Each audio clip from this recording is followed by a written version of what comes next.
Hello, friends. Welcome to History News. We have got a lot to get through tonight. As you can see, though, I am in front of a lovely background photograph. Steve, hello. You are not allowed to comment because you sent me this. So if people can tell me what I'm sat in front of, then there we are. So I'm just a little bit croaky because my eldest child has been at his new school for 3 weeks. So, of course, he has brought home plague and it's gone through the whole house. And I thought I'd escaped it. But alas, it got me last. So that's where we are. Thank you for everybody who is joining this live. And if you're watching on the playback, thank you for giving up your time. Today, we have got some updates, some repatriation / decolonization news. We've got some new news. We've got some ding-dongs, some events and exhibitions. As you're going to see, we've got articles listed in the description box, and that will correlate to the slideshow that I'm about to put up on the screen shortly. I've got lots of people to thank for sending me articles. Before we do that, let's just do some hellos, shall we? Hello, Jessie. Happy Monday to you. I hope you're having a lovely Monday and that you're not sounding throaty like me. This could be an interesting 2.5 hours. I've got my trusty Vocal Zone. I'm not sponsored, but I probably should be because I eat these like they're literally sweet. They are. I've got the tea as well. They're brilliant. I've sworn by those since my misspent youth as an actor in universities. They are brilliant. So hopefully we'll get through. I'm going to definitely take more than you're supposed to take of these. This is not medical advice. Don't copy. So thank you. I hope you're well as well. And Clue, hello. Hello, hello. Collection of letters and numbers, hello to you. Leona, I agree. I hope the History Gang is doing well. Fluffy Monkey M, hello. Hello, Sid. Hello, Yentl. I don't think it's COVID because all I have is I had a slightly snotty nose. I thought it was allergies at first because I cleaned out my Hoover and I did it wrong. So the dust sort of exploded in my face, and I'm very allergic to dust mites, which is why I bought a robot. And I had this amazing technique for not getting the dust in my face, but I misjudged it and it popped in my face, and I sneezed for, I'm not joking, 30 minutes solidly, to the point that I thought I'd probably burst a blood vessel in my eye. It was just unstoppable. I felt awful. I was like washing my face, trying to get the dust off of me. And then almost immediately afterwards, my sinuses just felt horrendous.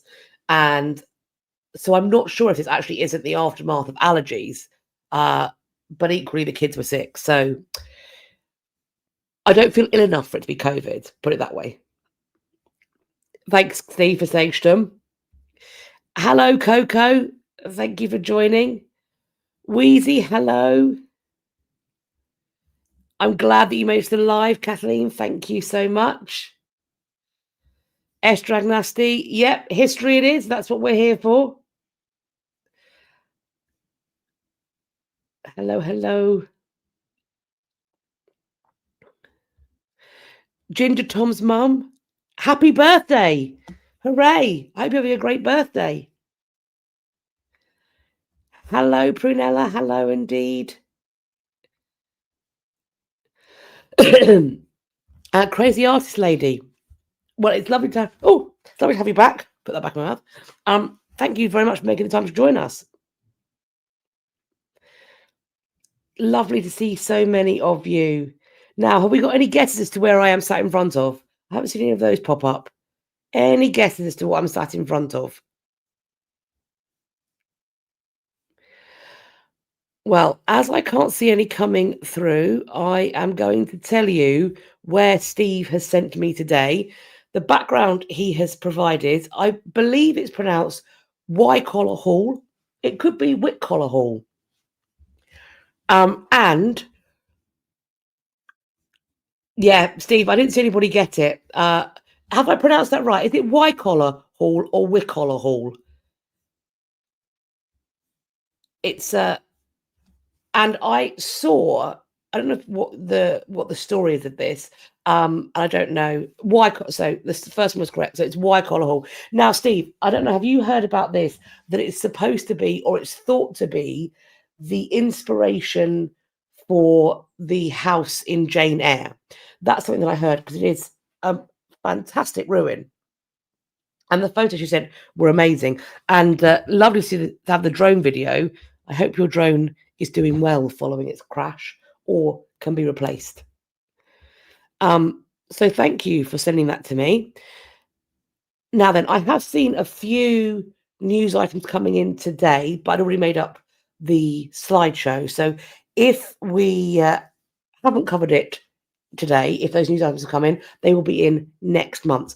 I'll be being honest though, I'm not quite sure if we're going to be able to do one before the end of October, unless I do it very early, because I am working for the October half term, and it's possible that I may get back in time to do a Monday live stream, but I'll be working at Hampton Court, so it may be that it's going to be a bit of a tight squeeze.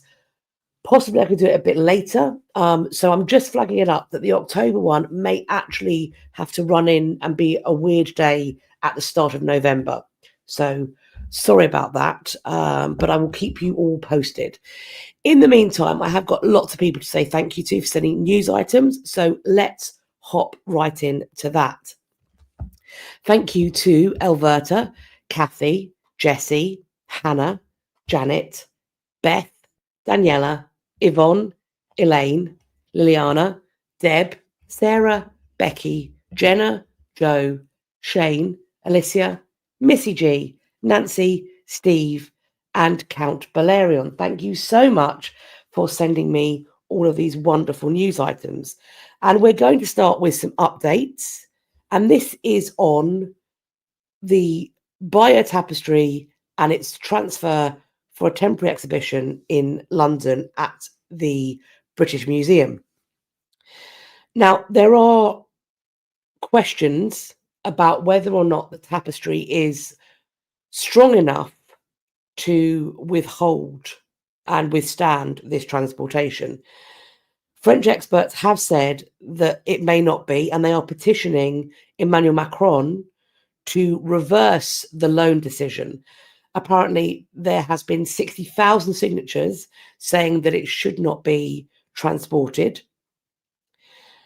We are talking about a 1,000-year-old, 70-meter long, not tapestry, embroidery on linen. It's called a tapestry, but it is, of course, an embroidery. The plan is that for 9 months, starting in September 2026, it was going to go on display at the British Museum. However, conservators and experts who have worked on this embroidery feel that this is a really bad choice for it. The editorial director of Le Tribune de l'Art, Latte, said, "I'm not against the loan of cultural artifacts, and I've always liked the UK. But this is a purely political decision.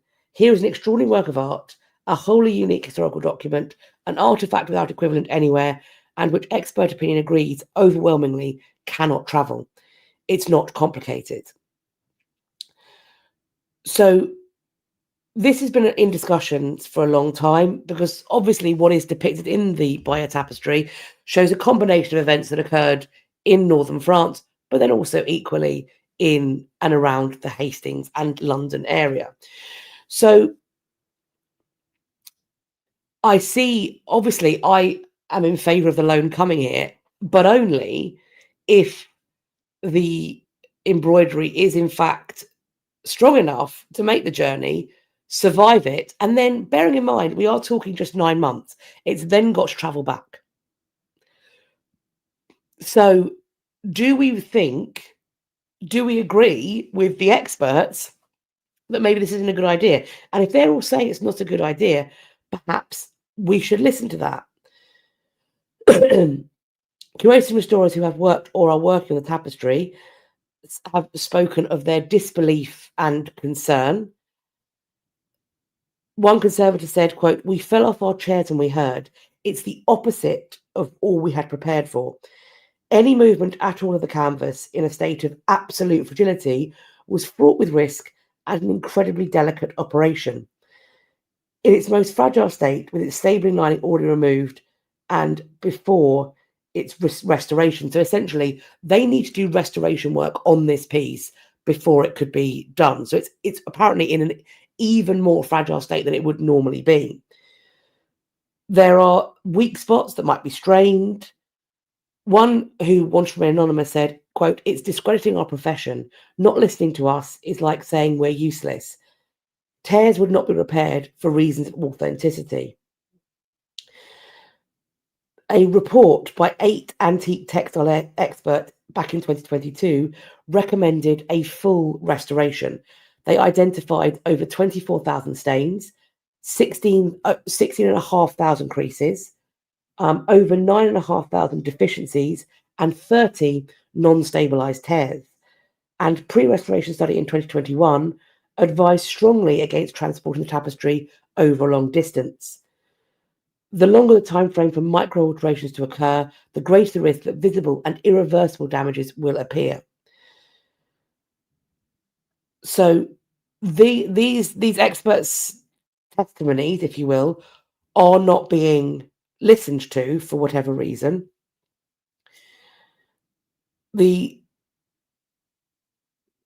Essentially, they're saying the loan of the Bayeux Tapestry has been granted by the President of the Republic, and they're listed apparently in one document as the owner of the work. But I think the Republic is potentially the owner of the work rather than the President. I think over 60,000 signatures is telling.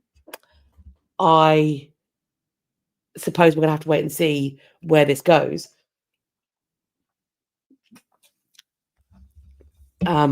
Steve, I'm inclined to say, obviously, I'm by no means a curator or a restorer or an expert of this in any way, but I think it's quite telling that this number of people who are involved in preserving this work have this level of concern. And I think it needs to be heeded. And my hope would be that all of the institutions involved, and particularly the recipient institution, would be mindful of these concerns to the degree that if it's not safe to do, they just don't do it. Surely. Sarah, travel has risks for everything and everyone. No matter the safeguards taken, do the potential benefits outweigh the risks? Well, that's the question. Of course it is. I would be inclined to say that it sounds to me like quite a lot of preservation, restoration, and stabilization work could be done to this item before such a transport occurred. And if it did, then perhaps these risks might be mitigated. From what it sounds like, from what these reports are saying, what it sounds like is happening is it's not in a state. It could be made in a state to be transported, but they seem to be saying currently they don't believe it's in that state. And I think that's very concerning. I think that's very concerning.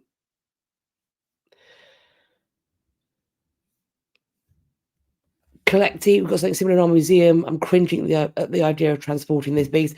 Yeah, I mean, look, it's absolutely mammoth task, the thought of even doing it. And even in its best possible condition, it's so risky to transport it and then remount it and all of the things that need to be done for just 9 months. Whereas the museum is currently at Bayeux is undergoing years of updating. This would potentially be the ideal time to work in the back rooms to stabilize everything in the Bayeux Tapestry.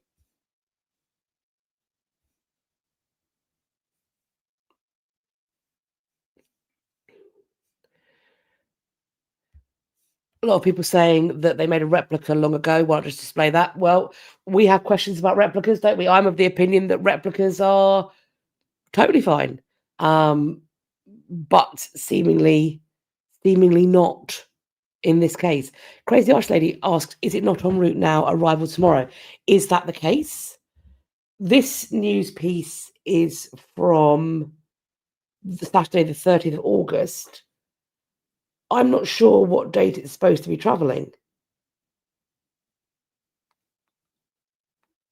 Does anybody have that? What date it's supposed to be travelling? Man, that's a very interesting point.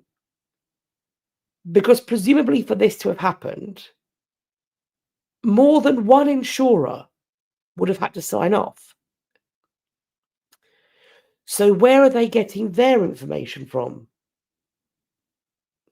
I mean, this may all be a moot point because it might already be arriving tomorrow. In which case, we'll update next month with hopefully it arriving safely.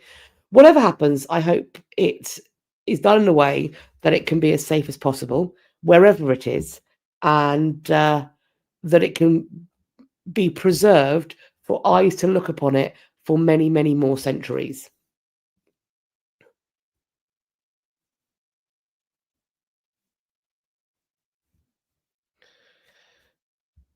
So Crazy Arch Lady saw another YouTube video story talking about it today, saying it was en route. Well then, it's been done. And so I suppose we'll find out if this is an overabundance of caution.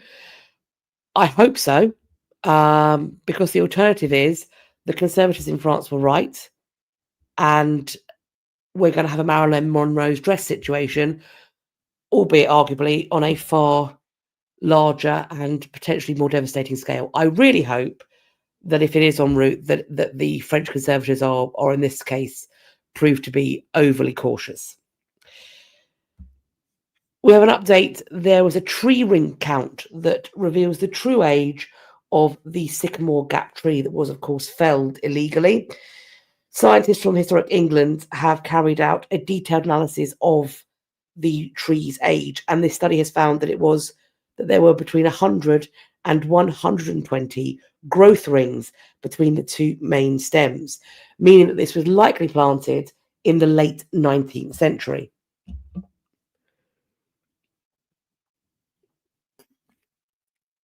So, very old.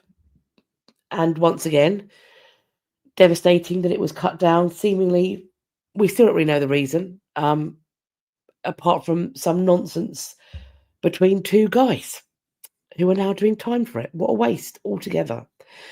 Those are the updates. We're now hopping into repatriation news.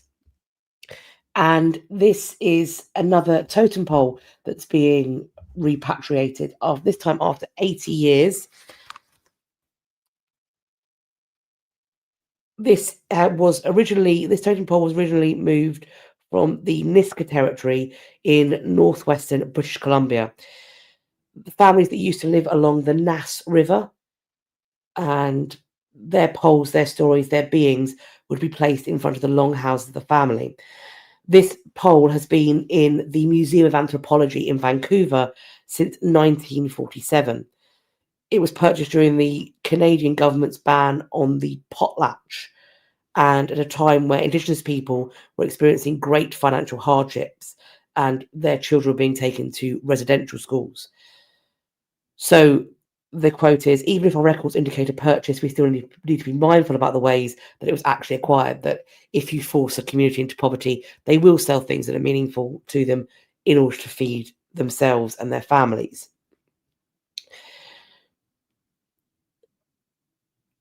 So the repatriation work of the pole was led by someone known as Chief Hubert Haldane, who encountered the pole in the museum in September 2023. He was at the museum for a dance performance when another Niska totem pole was being returned from Scotland.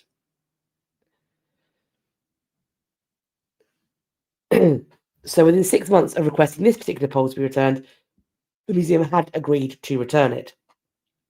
It's now making its way to its final resting place in the Niska Museum in a village of Terrace, British Columbia, and it should have arrived there on September the 18th.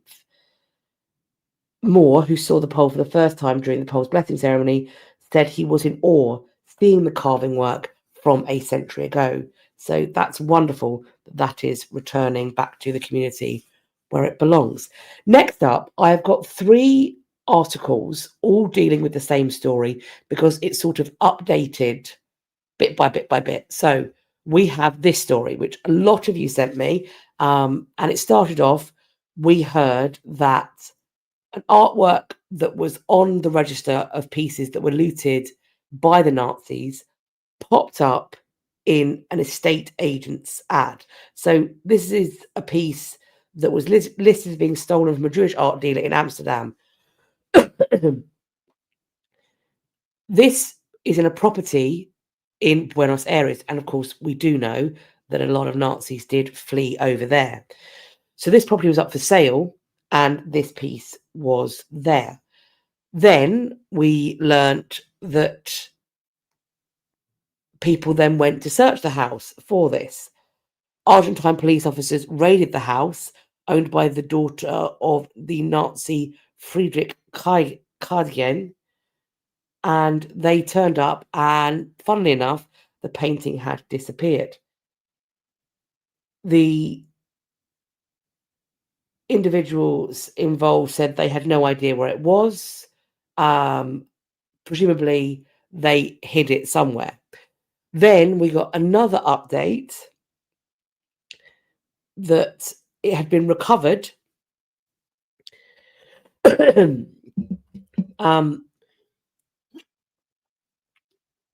daughter whose house it was in had been under house arrest with her husband since Tuesday. It was alleged they tried to conceal the artwork, and they were charged with concealment and obstruction of justice. And then, so a raid was issued on the property, but it was no longer there.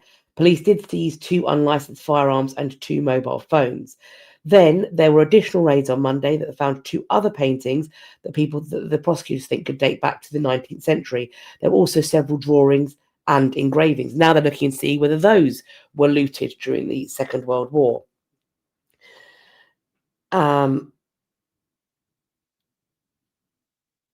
So this headline says that it has been recovered, but I'm not quite sure how it got recovered.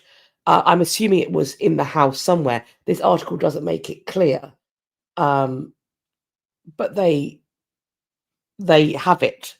So they hid it, and now, as we can see in this photograph, the prosecutors display the painting, and the heirs of the person from whom it was stolen are planning to reclaim it, we are told. So in 3 articles, we've gone through a bit of a roller coaster there of painting found, now it's been hidden, and now somehow it's been seized again, along with potentially other artworks that may also have been looted and could potentially go back to their rightful owners as well. As we get updates on that, I will let you know. A Victorian company has lost a bid to keep a pre-Columbian artifact that is thought to have come from a Bolivian city. So over $17,000 were paid for this artifact, but when it was sent to Melbourne, it was seized under the Protection of Movable Cultural Heritage Act. The High Court found the artifact was subject to forfeiture because it was a protected item. So this has gone from South America all the way to Melbourne, Australia. And it came to a head in Canberra, where a Victorian company called Palmanova lost its High Court battle over this pre-Columbian artifact. So this piece apparently came with a guarantee that it had been legally exported, was legal to buy and sell under international laws. However, when it was sent via FedEx, it was seized. The Bolivian government made a request to the Australian government to return the artifact. Palmanova has been in the courts ever since, fighting the Commonwealth, with both sides drawing in experts on pre-Columbian art. So they're talking about the quality of the materials used, etc., etc. Palmanova's lawyers had lots of colourful theories about where this had come from, that it was moved across borders into Peru or Argentina, by the community themselves, by caravans of llamas, apparently, or that it was perhaps removed by other cultures, maybe the Aztecs or the Incas. One thing the court was able to ascertain was the object had been in an Argentinian collection from the 1950s and was then in a private American collection by 1995. The judge found that it was, in fact, illegally removed after 1906. However, Palmanova won the initial case when the judge found the act of importation was entirely disconnected from the act of exportation, and thus a law in Australia from 1987 did not apply. Nevertheless, the Commonwealth won an appeal, which then prompted Palmanova to challenge the seizure in the High Court. Today, the High Court found that the artefact was, in fact, subject to forfeiture because the imported object was still a protected item.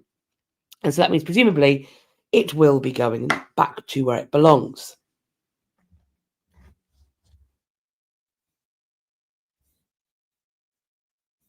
Oh, on the painting one, Jessie points out, Adler, the prosecutor, told reporters that the couple's lawyer had handed over the painting to authorities on Wednesday.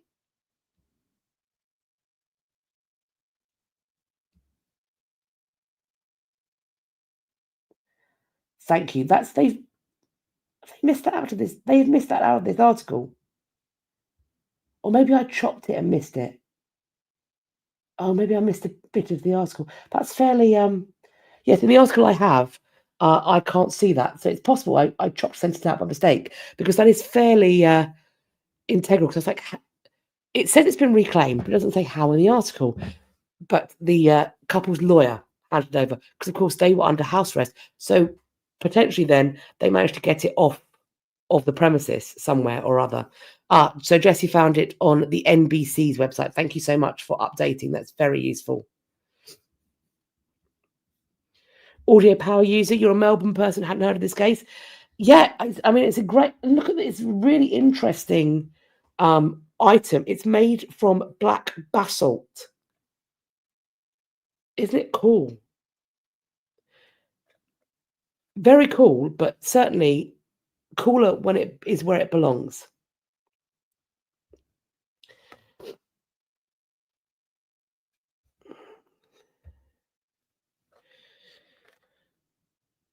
The fetishistic fiction of museums, Tibetan shrines. This is a long article that I think is worth reading because it explores in a really interesting way the way in which Western institutions package up other cultures, I think. And fetishistic is a really interesting word to use.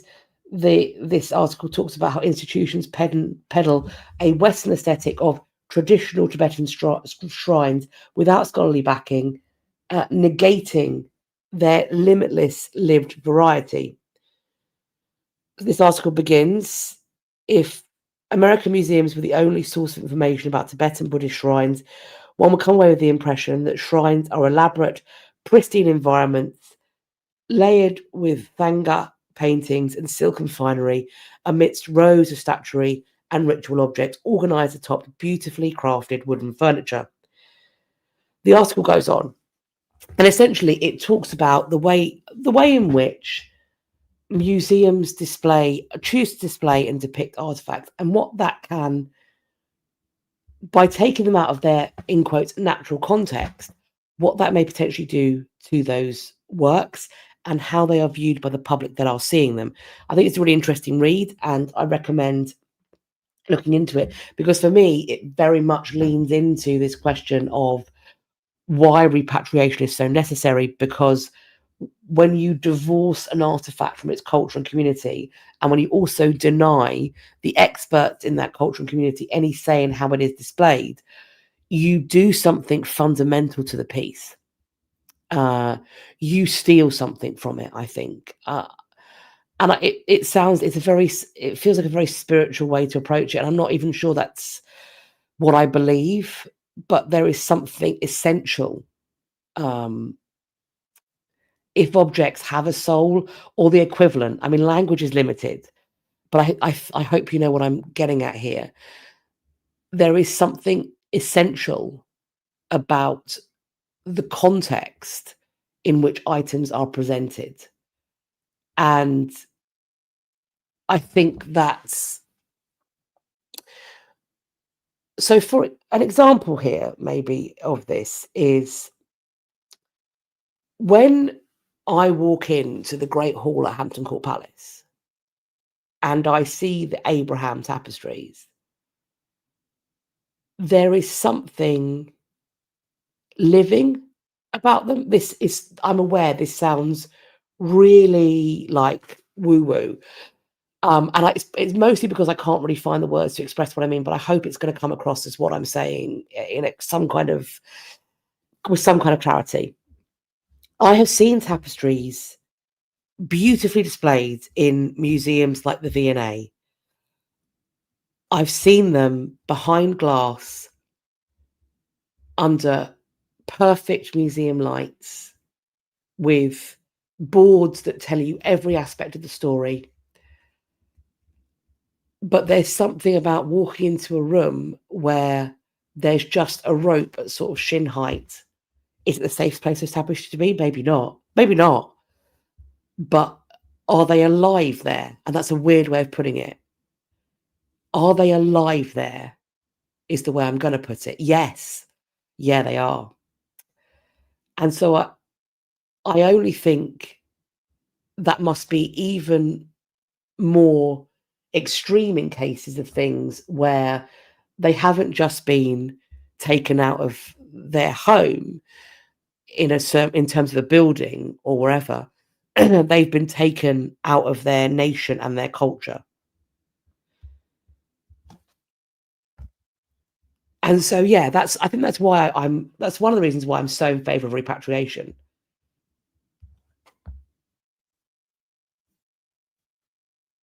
Leona, you steal part of the integrity of the inheritance knowledge and the culture of the piece. Yeah, it feels like a theft. It feels like a theft. Audio Power User talks about strange experiences of objects, the perspective of them having a soul. The English language hopes spiritual ideas. Yeah, it feels like that's the closest thing I can feel, because it does feel like a soul. Yeah. Manda, the vibe is off in the wrong settings. Yes. Yeah, it's all of these things. Sarah squeaks. Context is so important.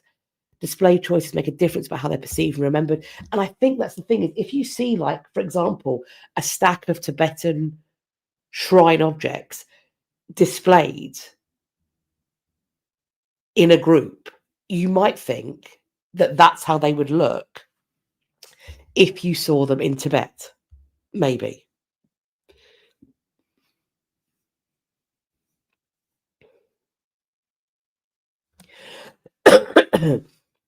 Pardon me, sorry.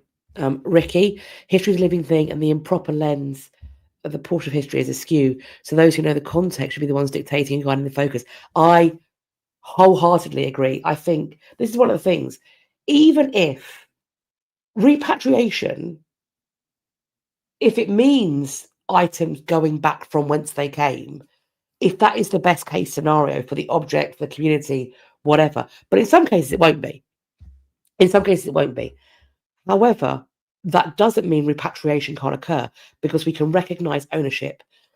And recognizing ownership, we recognize the authority, the cultural authority, to define, describe, and display. And even if you're not displaying it in your national museum, you can have a right to infer and determine how it should be displayed in other people's museums. That's one of the things, if we recognize that kind of ownership. Jessie says there's a huge difference between seeing something in situ in a temple or castle or in person in a museum. Yeah, absolutely.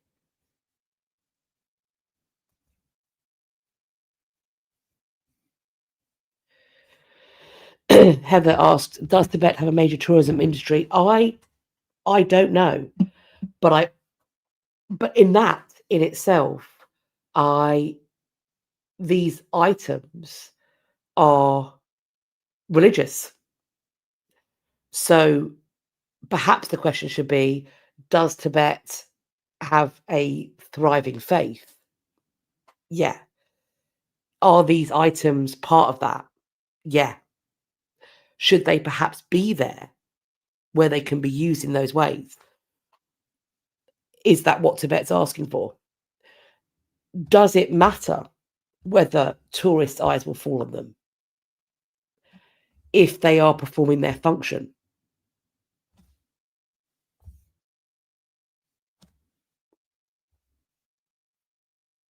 I don't know. Next up, we have an Ohio auction of 2 Dutch paintings of flowers that was looted by the Nazis that has been halted. These are 2 17th century oil still life paintings that has been halted after a foundation claimed they were looted. They were due to be sold by the Apple Tree Auction Center in Newark, Ohio, a sale of unclaimed items from safety deposit boxes. But a research group, the Monuments Men and Women Foundation and the Jewish Digital Cultural Recovery Project, pointed to the 2 paintings as being part of the art collection of Adolphe and Lucy Haas-Schloss, a Jewish French family who had some 333 paintings that were hunted down, seized, and divvied up by Nazi officials and their French collaborators in 1943. So this has now been halted. If the 2 artworks are confirmed to be authentic, they could be very valuable. The auction house has not disclosed to the foundation who was the consigner of the paintings. But the organisation is working on acquiring the name of the bank which owned the deposit box. Having stopped the sale, our focus is now to determine the consigner, to go to them and get them to voluntarily turn over custody to us temporarily to return them to the Schloss family. That's the objective at this stage, and I believe will be successful. In terms of value, these paintings we're told should be cleaned, but they were fundamentally very beautiful. Any collector would be glad to have them in the collection. They estimate that they're worth between $50,000 to $100,000. So the Art News did reach out to the Apple Tree Auction Center, but they did not get a response at the time this was published.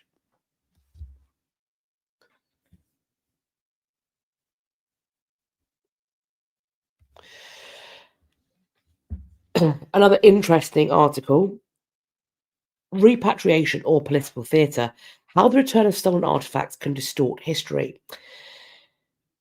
This is by Will Brem. He's an Associate Professor of Comparative and International Education at Canberra. He writes, in late July, during a visit to the National Gallery of Australia, 3 Buddhist Bodhisattva statues caught his attention.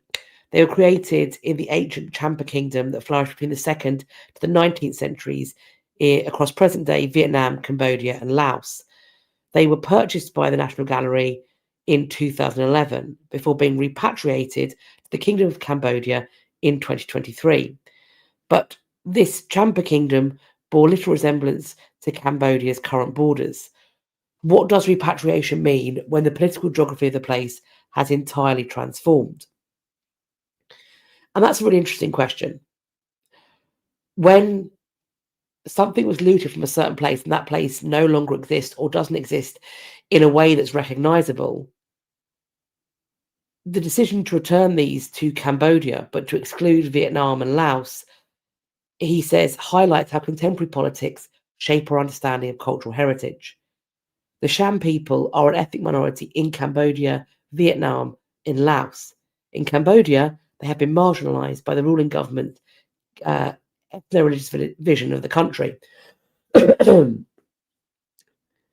historical context of how the Cham people's artifacts were looted is crucial and disturbing.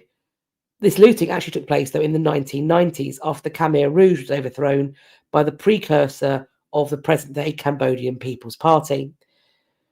Looted artifacts moved from the hands of former Khmer Rouge members to the Cambodian military and then eventually to international markets.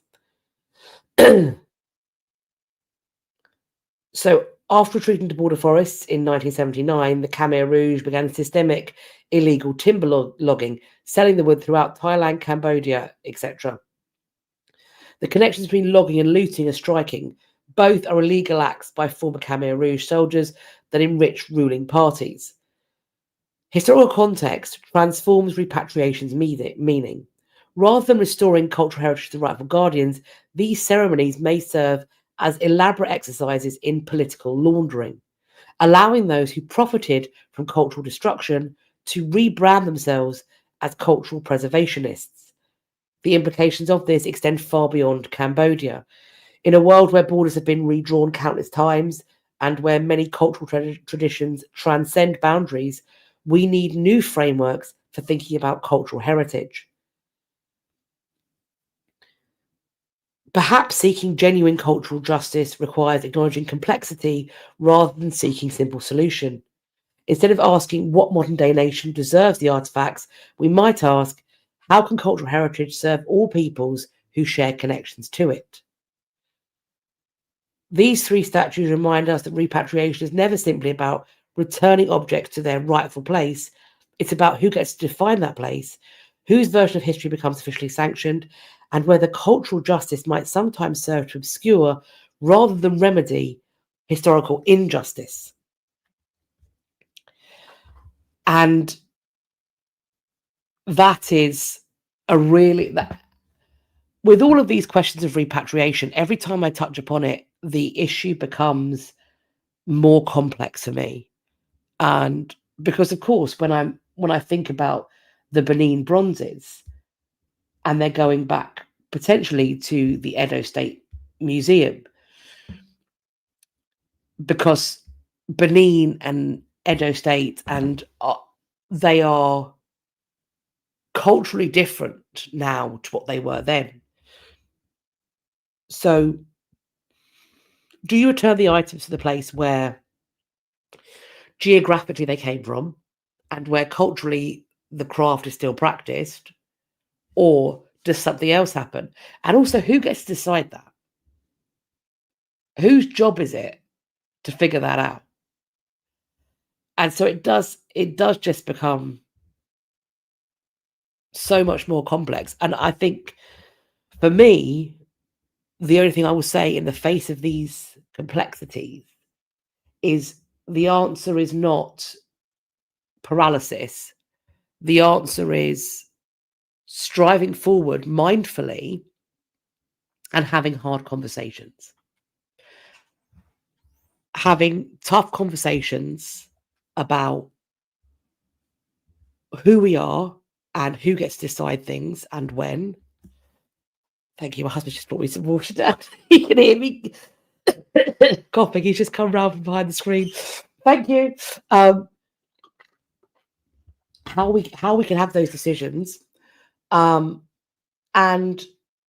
I think what probably needs to happen, and it will make it more complicated, is for those conversations to happen at very big tables where there are lots of seats for lots of interested parties. And it may be that things don't get decided, but those conversations need to be happening, and they need to be happening in good faith, I think.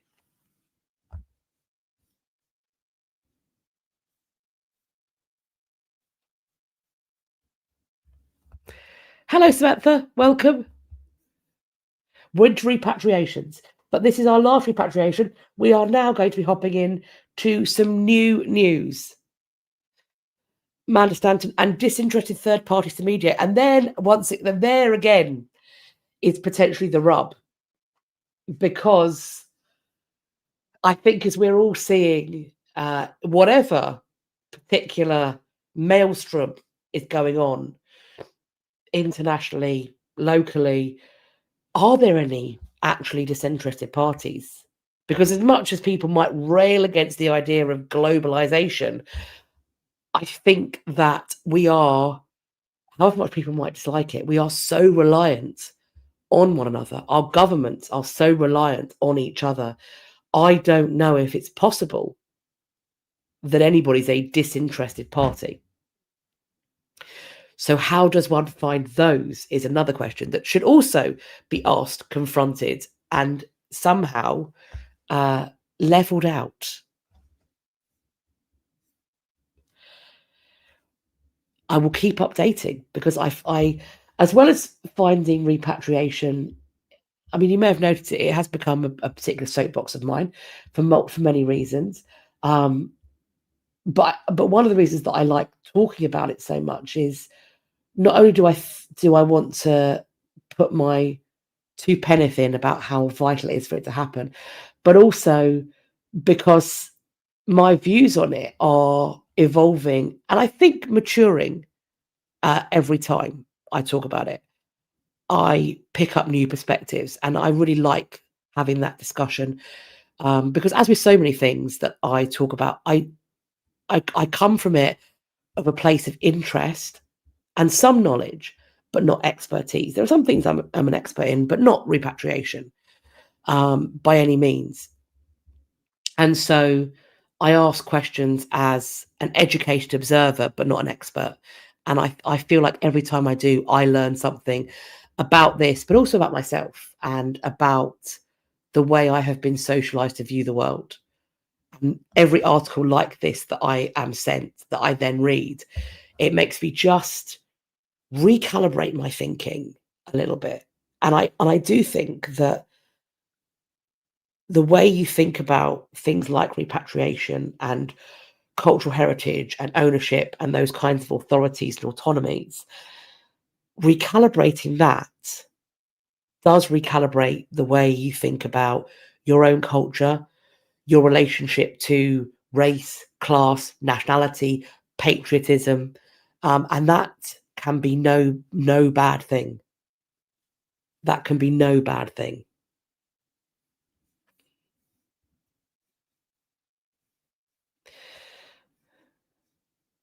Brian, has anyone ever gone to Speaker's Corner in Hyde Park, where the term "up on your soapbox" originated from? I have been to Speaker's Corner, although when I was there, I was disappointed by the offerings, mostly because maybe I went on a bad day, but all I heard was the same thing I hear when I go to Stratford Westfield, which is basically people telling me I'm going to hell. So yeah, it seemed it was more like Preacher's Corner than Speaker's Corner.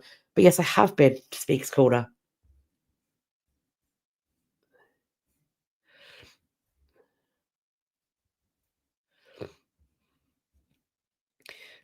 Julesy, it's good not to allow oneself to live in an echo chamber. That is something that I've definitely got a propensity to that. So I do try hard to step out of it. But I'll be honest, let's be honest, the echo chamber is sometimes really comforting, particularly when there are things that I see and read and hear that I can feel my blood pressure rising. So sometimes I retreat to the safety of my echo chamber for fear of my own health. However, you're right, it's not good to live in an echo chamber. It's not good to live in an echo chamber, and I have to remind myself of that. But not being there is uncomfortable. It is painful. And maybe do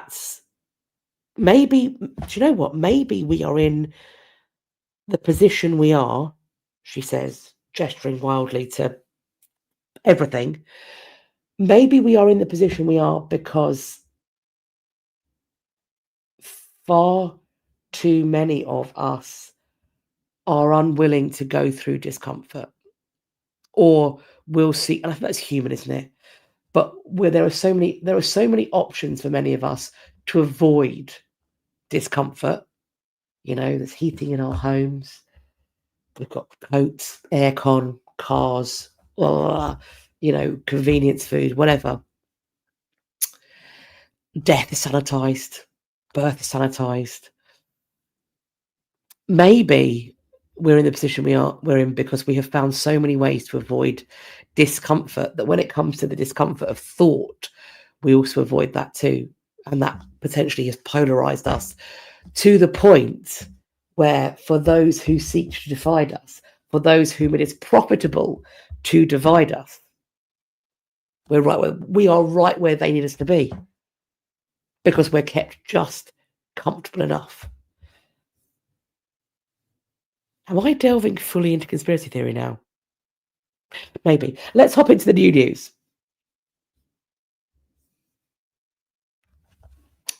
A 30,000-year-old personal toolkit has been found in the Czech Republic, and it's thought to offer a very rare glimpse of life into Stone Age hunter-gatherer.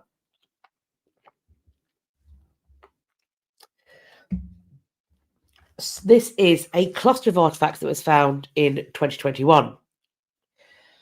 A personal toolkit in the Czech Republic.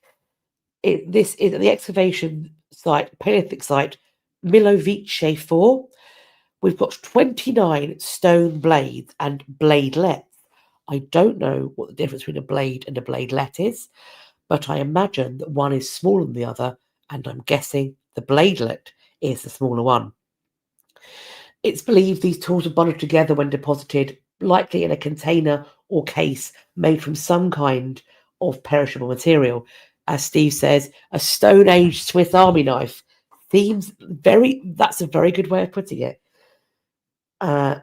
This might have been used during a hunting expedition, migratory journeys, but they don't know if this was originally held by somebody who was male or female. The gear might have been lost or intentionally discarded. They're unclear on that as well. But it does provide a remarkable glimpse into the life of a hunter-gatherer from the Paleolithic period, which does span from roughly 3.3 million years ago to just over 10,000 years ago. It's thought they highlight an episode in one person's life. It might also give us insight into prehistoric people and how they behaved during migration or hunting trips. Quote, we could argue the cluster is associated with tasks conducted on hunting expeditions, initial butchering of game, or possibly the maintenance of weapons or the exploitation of woody plant resources. The economy was based on hunting and gathering. They developed a complex cultural, technological, and social behaviour with long-distance connections. So, hopefully,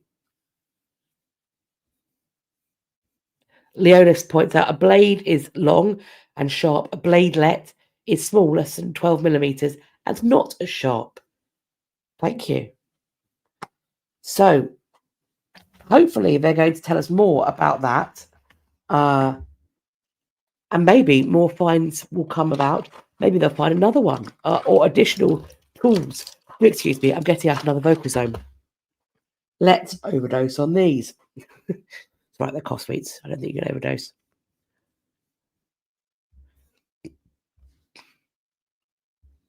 Now, this article does contain human remains, which is why I have chopped out the pictures. 12,000-year-old smoked mummies reveal the world's earliest evidence of human mummification. Smoke drying mummification of human remains was practiced by hunter-gatherers across southern China, Southeast Asia, and beyond as far back as 12,000 years ago. This is from a report that's been published in the Proceedings of the National Academy of Sciences. They saw some bones in the bodies that were partially burnt. The signs of burning, such as charring, mainly visible in points of the body with less muscle and thinner soft tissue coverage. So they started to wonder if the deceased were being treated to a more complex process than simply burial.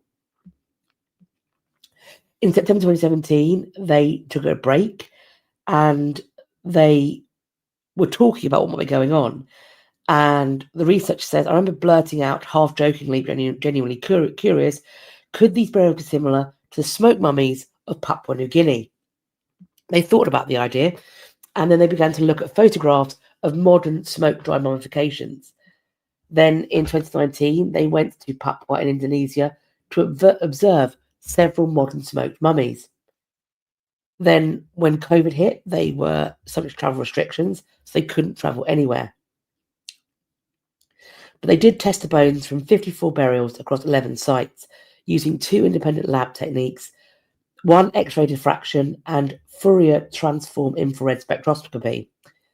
They can detect microscopic changes in the structure of bone material caused by high temperatures, and that showed that they had been exposed to low heat In other words, almost all of them had been smoked.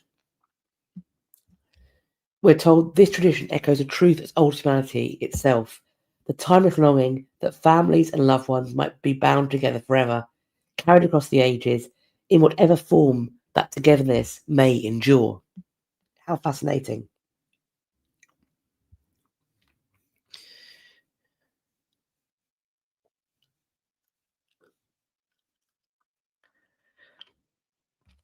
Mandra asked, do they have throat coat in the UK?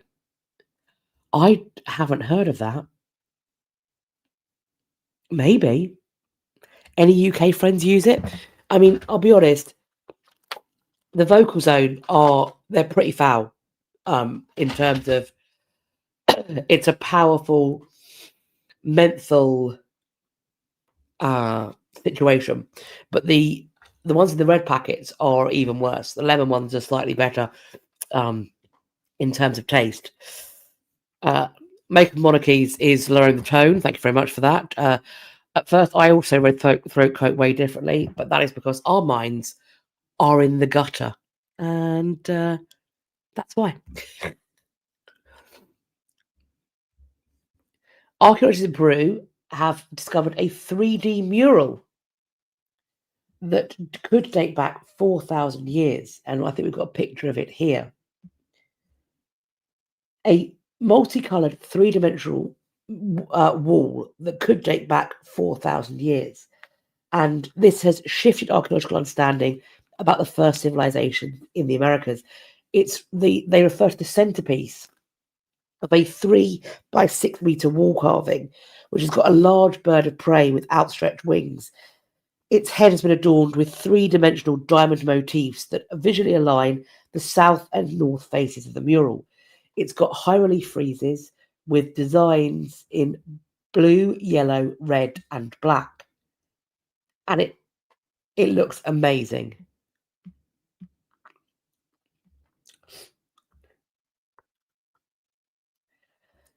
It's thought to be the interior decoration of a courtyard within a temple. There are 3D designs which also include stylized fish, fishing nets, mythological beings, and stars. This gives a fascinating insight into the cosmovision of these formative coastal civilizations. One of the carvings depicts 3 humanoid figures which appear to show a transformation from a human into a bird, which could represent the figurative transformation of a shaman into a psychoactive state, known as a rite of passage after consuming a substance like San Pedro cactus, a traditional South American hallucinogen. That's not an advert for you to take that, friends. Say no. Unless you don't. That's up to you.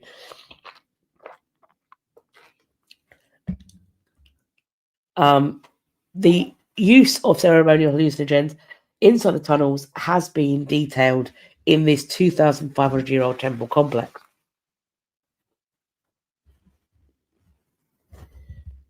There are threats to this site. There's advancing agriculture, urban development, and looting. The site, which has been being explored since 2012, does not yet have full protection from Peru's cultural ministry. It probably needs to very soon. We are told people in the past had a relationship with their environmental and climatic surroundings that can be valuable to us in the present. For example, can the knowledge they had help us to understand how to deal with climatic phenomena now? As when we get more details, I will update.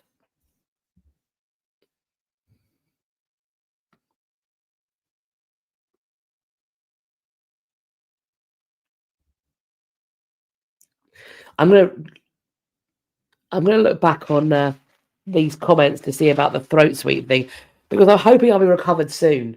But as I have small children, and as we all know, children are sticky little petri dishes of germ. This will not be the last illness I have this winter season. Those kids are going to bring me back all sorts of nonsense. So if I can get some throat remedies, I'm going to check back through the live chat to see what I can make a list of.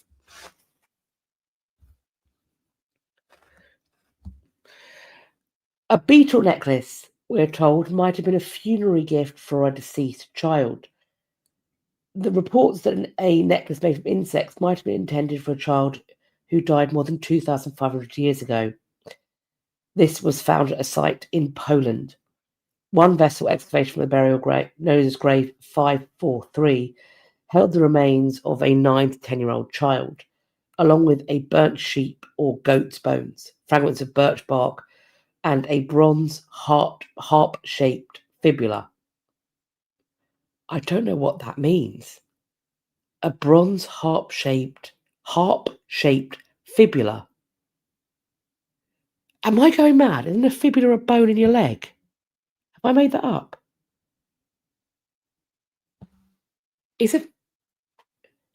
What's a harp-shaped fibula? That's just like for me to look up another time. The most unusual item in the container was 17 whole or fragmented Oh, yes. Okay. Jessie, yes. The fibula is a long bone. A bronze harp-shaped fibula.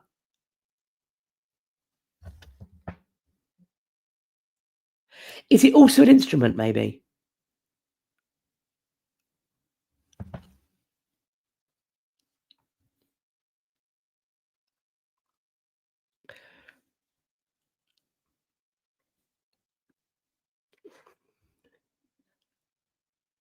Oh, apparently a fibula is a holder for a brooch, says Julesy. Okay, so maybe they have the same name, and I was thinking leg bone when they mean, as Estrag Nasty points out, a pin type object. That makes a lot more sense, because I was very confused how a fibula could be bronze and harp shaped.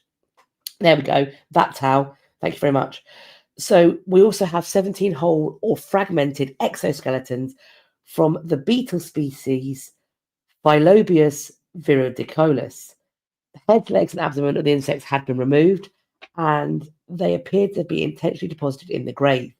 Some of them had been strung onto a preserved blade of grass that would once have resembled a necklace. It's thought that some young girls from an ethnic Slavic group in western Ukraine and northern Romania would have jewellery made of rose and copper chafer beetles that were worn for protection. It suggested that the beetle ornament might have been specifically made to be interred with the young child's remains.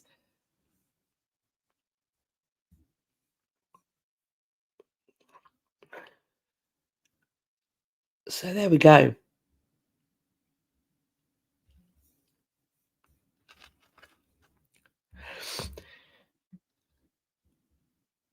A 3,000-year-old hoard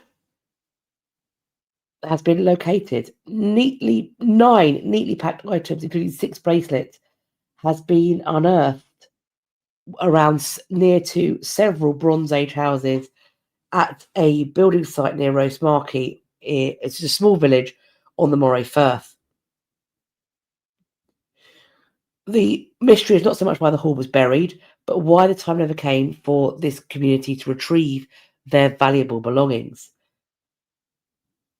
The find has been now removed and taken away for analysis, and the report of the study has now been published.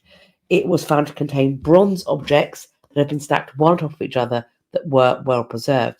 There was a ring-shaped ornament adorned with 37 smaller rings on top of the stack. It was apparently the, quote, most complete and complicated example of its type yet found in Scotland. There was another ringed object, a curved object with a cup-like shapes at each end, and 6 bracelets. What makes this hoard so significant is not just the metalwork, it's apparently also the organic remains found clinging to it. Apologies, Clue. Yes, Murray Firth. Yes, apologies, not Moray. Murray.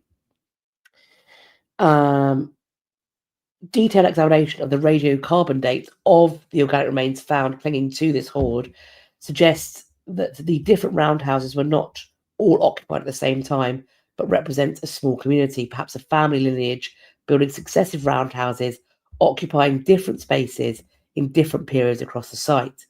They also found debris from metalworking in one of the roundhouses. So that's moulds for the manufacturing of a sword, spearhead, sickle, and bracelets. The other Bronze Age hoards have been looked at to better understand what they have found. Different types include hoards with damaged objects that were stashed away by metal workers to be recycled later, hoards made up of broken or unwanted objects. They think that what they found here is more similar to careful burials and that this site would have been closely guarded. Traces of human activity from Mesolithic and early Neolithic time periods, the ones that came before the Bronze Age, were also found at this building site. They also found a piece of bare bone and an axe head fragment, and by bare bone, not naked bone, the bone of a bear. It's spelled that way, not nude, but that's one way of describing the difference there.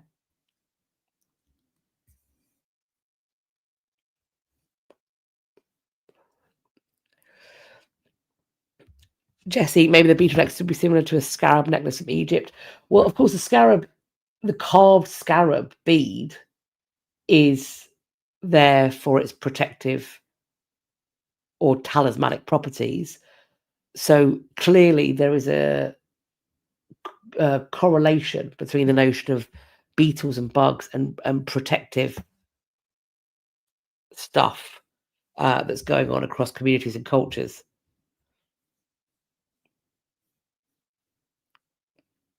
Thank you, Leonie. You're very kind. I was proud of my bear impression. I was not a scary bear. I was more Yogi. That's what I was going for. I was going for Yogi Bear. Smarter than your average bear.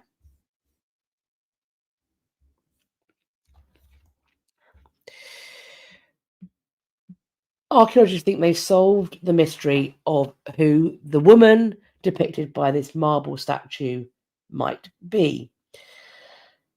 So she was found 2 decades ago, and it's this is described as is an unidentified matron's head.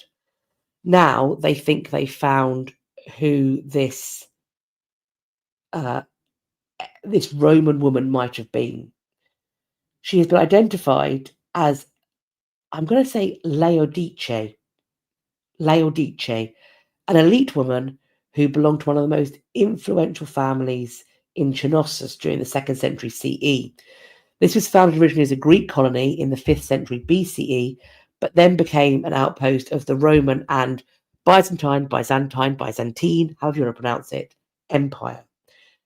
It was apparently, quote, one of the most remotest points of contact between the Mediterranean civilizations and the barbarian population of southeastern Europe. So this woman's head, which appears to have been separated from a full body sculpture, we've got an older woman with an oval face, elongated eyes, and an elegant Hellenic hairstyle. So immediately they're realizing that this was a statue of an important individual. So the key to his identity was the inscription on a pedestal, which was rediscovered in the archives of the Odessa Archaeological Museum in Ukraine. And it matches the statue's style and provenance. And per historical records, only one statue was erected in Knossos in honor of a woman at this time, so researchers could connect the 2 marble fragments. She was, according to the pedestal, the daughter of Hieronexenus. She married Titus Flavius Parthenoclus, whose family were one of the most powerful in the area. Her husband, throughout his career, held numerous positions in the city's government. They think that the woman herself may have played a role in the community, obtaining the highly sought-after status of Eleutheria.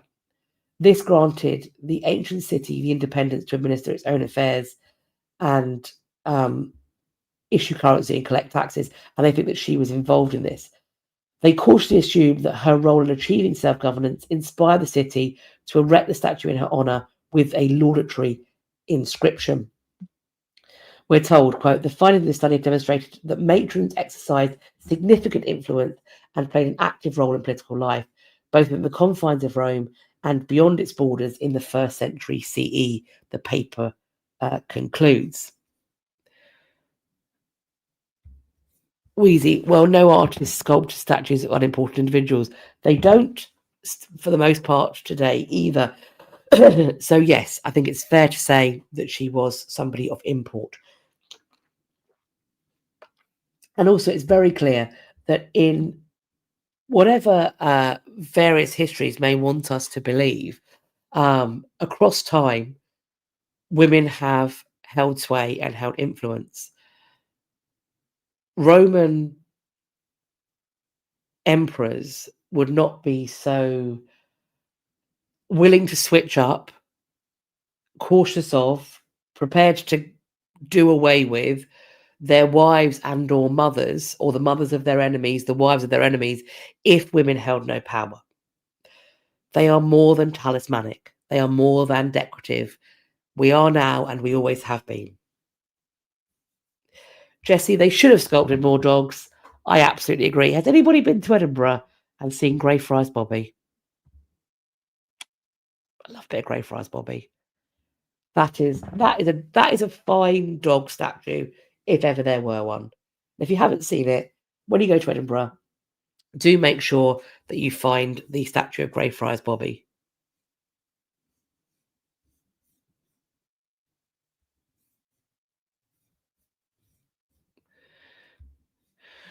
I don't think it's interchangeable. I don't believe so. There's no mention of that.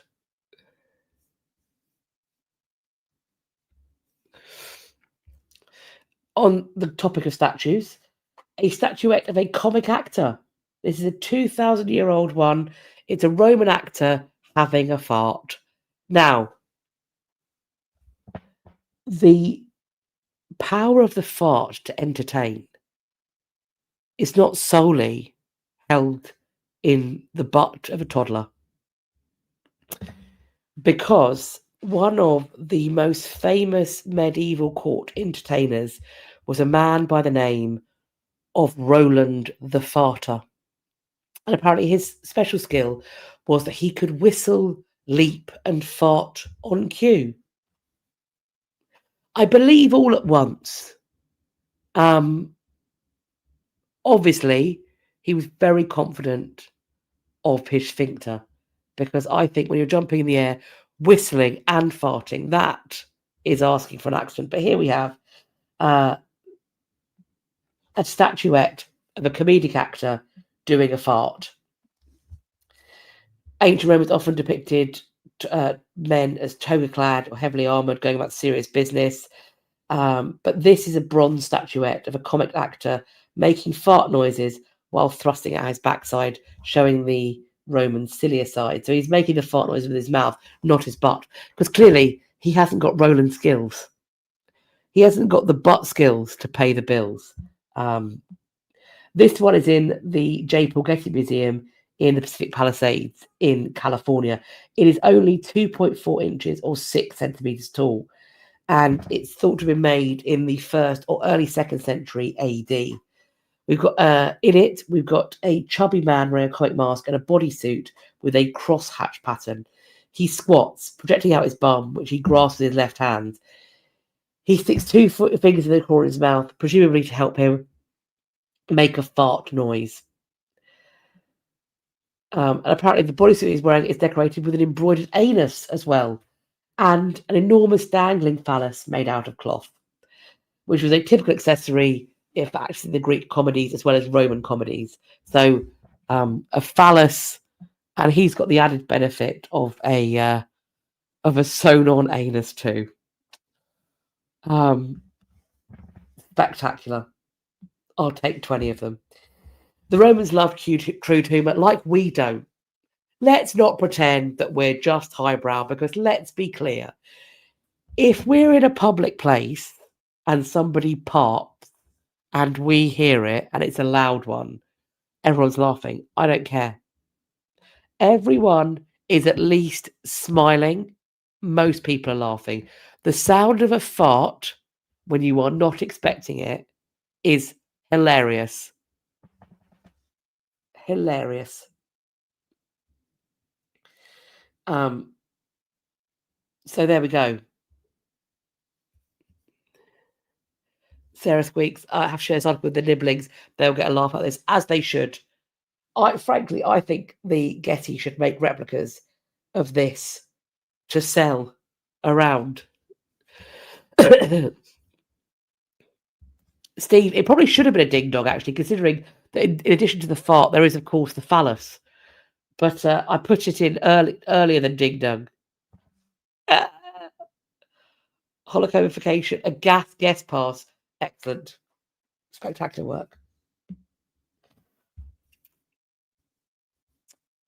Moving away from farts.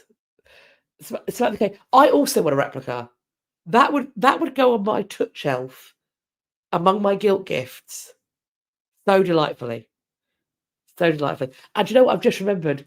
My husband told me to get the ding dong bell, and I can see it. It's right over there. And I've forgotten to bring it over here. We're a little while away from ding dong. Maybe I'll think of a plan in between then. The first infant burial found in a military camp near Iberia has challenged old assumptions.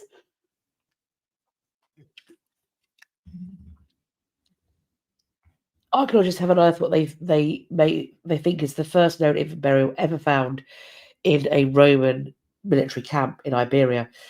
It provides valuable insight into the blending of life, law, and ritual activity within the Roman military. This is a study published in Childhood in the Past. It centers on the castrum of the Legio VI in Leon in Spain.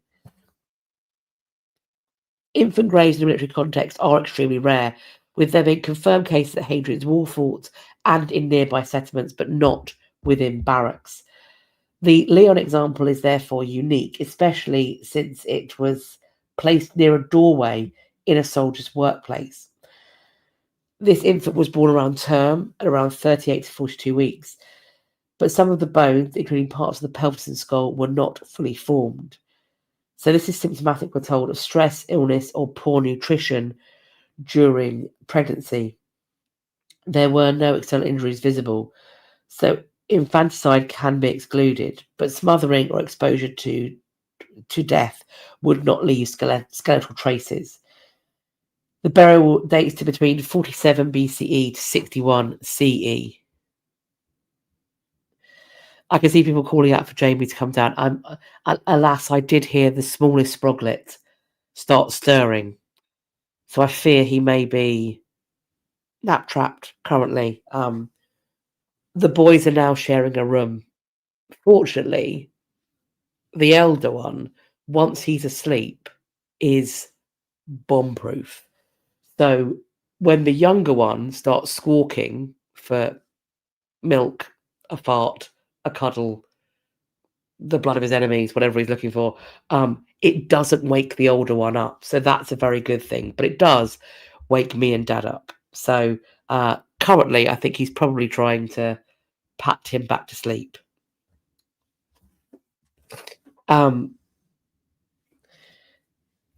Debbie, I don't call I call them sproglets, but interestingly, we have got a little stuffed frog that my eldest calls a froglodyte. So we have got a froglet dite.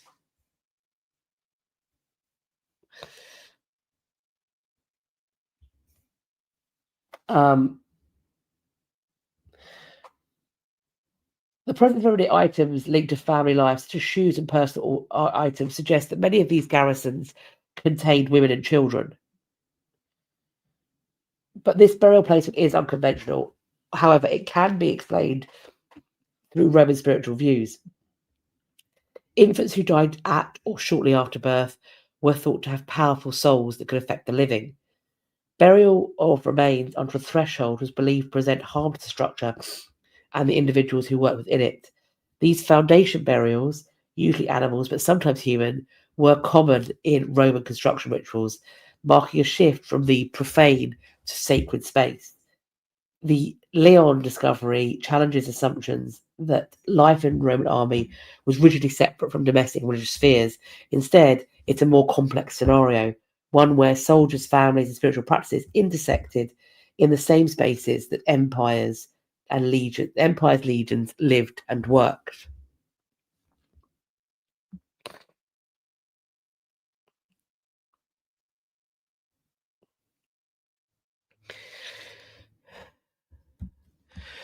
Yeah, now what I'm going to say is my eldest is a dream when it comes to sleeping. You put that kid down and reliably, unless he's poorly, reliably, he will be securely asleep until 7 in the morning, which is when we have to get him up for breakfast. The little one, all bets are off. It has got better. I think it was about, we had about a 2 or 3 week period that, touch wood, just finishing, where he would wake up every hour, every 2 hours, and sometimes he'd wake up and just not go back to sleep. It got to the point where Jamie would bring him down to the kitchen, put him in his pram, rock him till he fell asleep, and then my husband has blankets down here because he was sleeping on the floor in the kitchen because the kid just would not calm down. So yeah, I'm hoping now he's waking just at 5 o'clock. I say just at 5 o'clock. That's also torture for my husband. He deals with it because bless him, he's the best in the entire world. But it's certainly a lot better than waking up at 2, 3, 4, 6.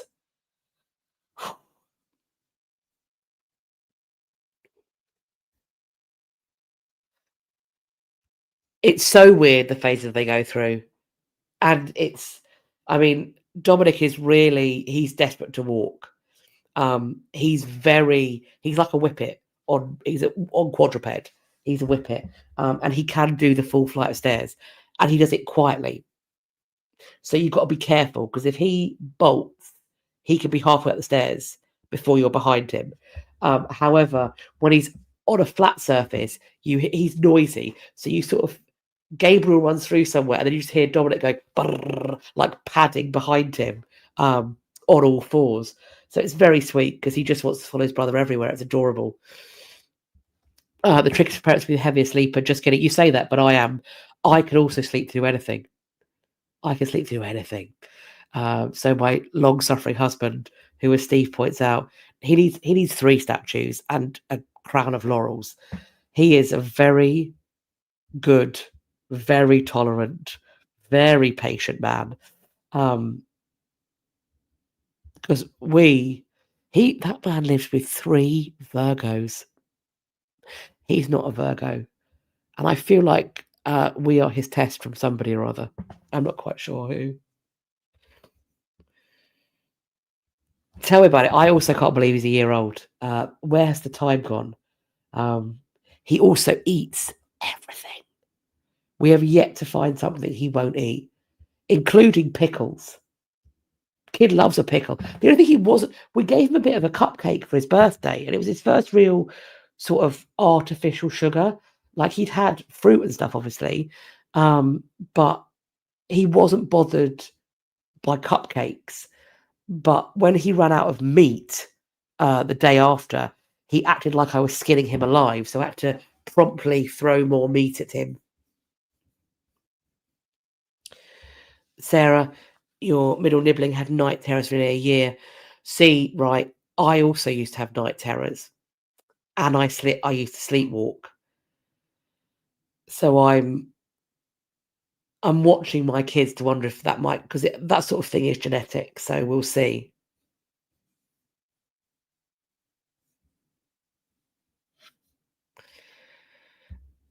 Jack is a 17-year-old with no kids or little siblings, but you also unintentionally wake up at 5 in the morning. I do hope that you are, unlike a small child, able to regulate yourself to not come in and go, breakfast, breakfast, to whoever you live with.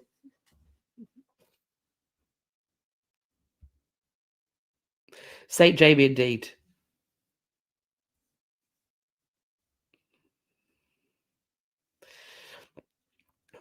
Brian, it was we didn't want to get him a whole birthday cake, so we got him a little cupcake so that he could blow out a candle or put a candle in front of him, then could be blown out. And then I let him try a bit of the cake and icing, and he wasn't. I mean, you'd think it's sugar. You'd think he'd go wild for it, but he couldn't care less. He was like, give me more duck at once. A medieval toy workshop has been unearthed in Freiburg. So this is in Germany, a medieval pottery workshop where clay toys were once crafted, dating back to the early 14th century. They found dozens of figurines that might potentially have brought joy to a child some 700 years ago.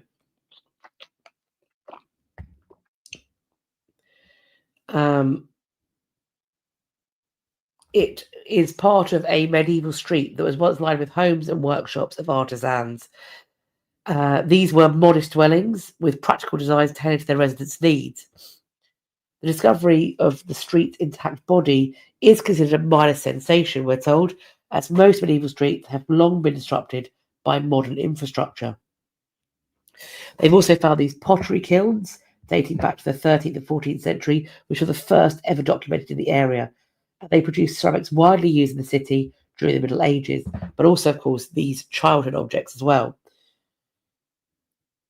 They also, from these discoveries, have found information about how the city was planned and built. They think the street network was laid out first, followed by the subdivision of land with a continuous boundary wall. A designated 42-metre wide zone known as the almond was set aside for workshops, kilns, and other craft activities, possibly as a fire safety measure. This is what they are calling a rescue excavation. This must be completed before new construction makes further exploration impossible. They are often conducted under tight deadlines, but they do play a crucial role in preserving traces of the past. This has given up just more than just artifacts. There is now a tangible link to the city's medieval roots and its people. The clay figurines do highlight a universal truth that children, whether they were in the 14th century or today, played, imagined, and created worlds of their own. They give us an immediate glimpse into everyday life, and they remind us history is not just about rulers and wars, but about ordinary people and their families.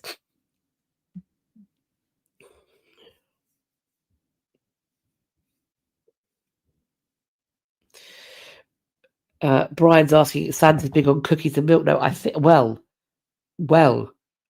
if you're in our house, the tradition is Santa gets a mince pie, the reindeer gets carrots, and Santa also gets whiskey. So whiskey and mince pie and carrots for the reindeer. Mostly, I think that's because when Dad lays out the presents or the stockings, he wants the whiskey and the mince pie.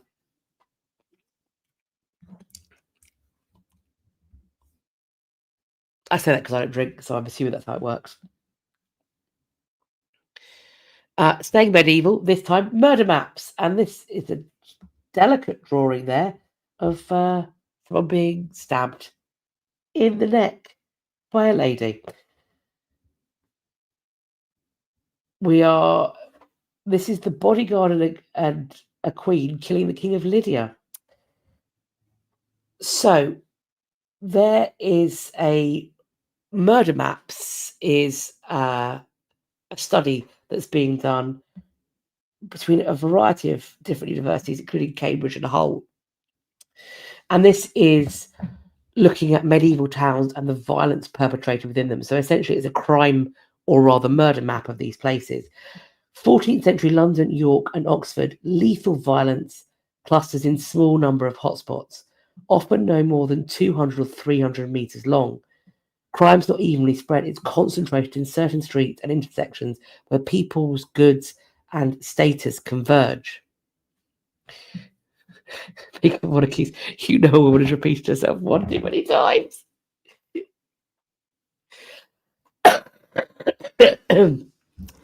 Well, she's clearly had enough, and she's done a murder. And apparently Santa's going to get over for drunk flying. Maybe. The Medieval Murder Map Project uses coroner's inquests, which is jury investigations into suspicious deaths, to pinpoint the locations of 355 homicides that took place between 1296 and 1398. So around about a century. They talk about when the detail includes where the body was found, where the attack happened, a potential weapon, sometimes the quarrels that's involved, rivalries, insults, etc. And then they geocode them using thematic maps that are produced by a scientific team called the Historic Towns Trust. And then you get a street level picture of urban violence from 7 centuries ago. And murders cluster, we find out, in markets, major thoroughfares, waterfronts, and ceremonial spaces. So places of intense activity where economic and social life intersect with each other. So Sundays are apparently particularly deadly. A morning of church going, then the afternoons brings drinking, games, and arguments. Violence peaking around curfew and early evening. The cities they look at differ in their levels of violence. Oxford's homicide rate was 3 to 4 times higher than that of London or York. I think that's because it's a university town. This article goes on.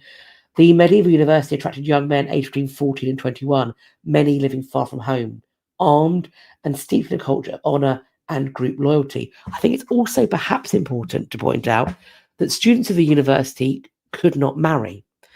So there was no way for them to have legitimate sex.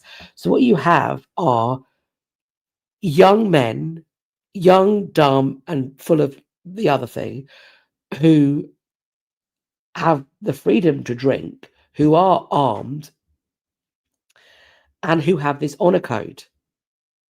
And they have nowhere to potentially vent their sexual desires and drives. Students would organise themselves into nation based on their regional origin. Quarrels between northerners and southerners would frequently erupt into street battles. Privileges they were there for clerics, so people in the church, including students, mean they are often immune to common law. This is benefit of the clergy. So you could potentially kill somebody, and if you are in the priesthood or trained to be in the priesthood, you're going to be tried by an ecclesiastical court where, friends, no death penalty is going to exist. So if you escape common law, you can potentially kill someone and get away with it, if you will.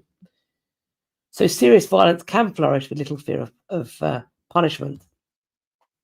London, though, Westcheap, the commercial ceremonial heart of the city, saw murders linked to guild rivalry, professional feuds, and revenge attacks. Thames Street waterfront, there were quarrels among sailors and merchants, disputes and fatal encounters. In York, the southern approach through Micklegate, this is more than just a gateway to town, it's a commercial and civic hub which draws travellers, traders and townspeople, and therefore can potentially lead to conflict. These medieval murder maps offer an opportunity to see the medieval city as inhabitants experienced it.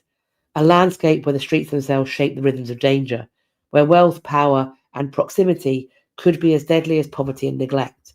Far from being random, medieval violence followed rules, and those rules were written within the geography of the city.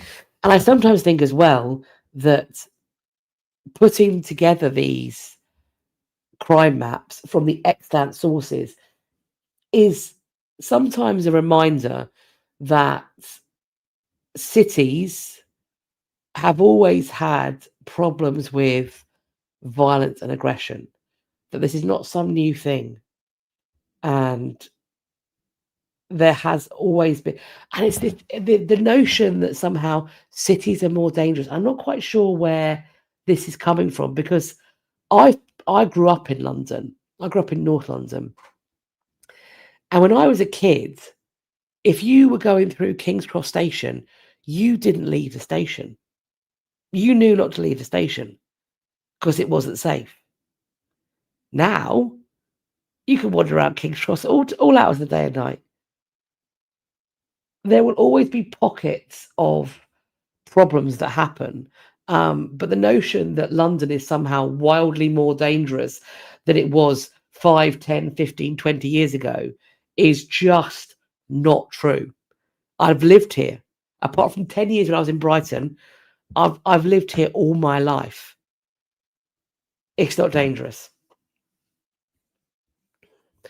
Brian Valco, whereas Brighton could also be rough, particularly the clubbing street and in summer when the stag and hen weekends turned up. Oh boy, the riot vans would just park up at the bottom of the road. By dusk, they'd be there, ready to go. It's always been a bit spicy.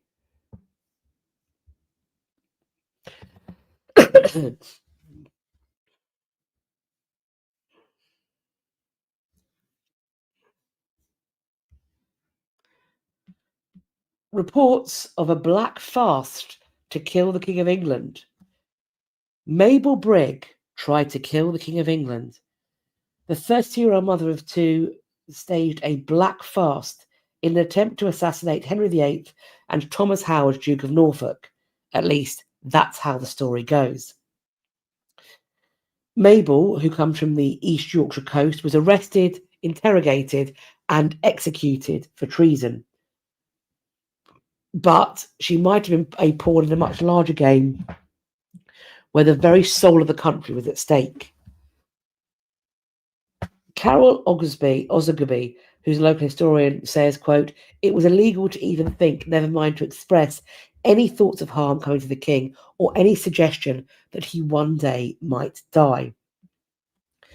A black fast consisted of eating bread and drinking water only for 1 day a week for 6 weeks. For what we know about Mabel, she appeared to believe this could help her perform magic against others. It appears she told people she'd done this to kill a man who then broke his neck and died. She led people to believe she had this wonderful power. And then a local farmer asked Mabel to perform a black fast to look for some money. This was considered to be harmless. Apparently it was sanctioned by a local priest. So how does it become a plot to kill a king? This is around the period where the Great Matter is going on. The dissolution of the monasteries and the separation of England from the See of Rome. So English life is becoming more and more fractured and fragmented. People start to worry, he's head of the church, what's going to change? Things like holy days, is there going to have to be more work? Then we've got the revolt of the Pilgrimage of Grace. People start to ring their bells, gather people together. And that's happening in and around Yorkshire as well. There is a concern because people that are close to this woman who's supposed to done this black fast were on the Pilgrimage of Grace. And there are concerns about what's going to happen next. There was fears of retribution, and so it's said that Mabel was hired to perform this black fast. And allegedly she did so. Quote, "We don't know if Mabel was a completely naive patsy who was just used by everyone else. It seems from her own evidence that she was genuinely attempting to kill the king and the duke, but we'll never know more than was written by the authorities. Perhaps she was a little bit simple and didn't realise she was being used by people. The two women were found guilty of treason and Mabel paid with her life. Isabel, who apparently employed her, did escape being hanged. Perhaps because she had little money and she could bribe people. And that is apparently, according to the record, how she got away with it."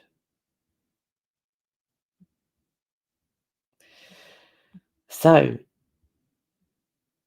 apparently that's how you do it, though, guys. That's how you do a black fast. That's just a little reminder there. What we've got is eating bread and drinking water only for 1 day a week for 6 weeks. Gives you powers, if you would need them, to rid yourself of any annoyances.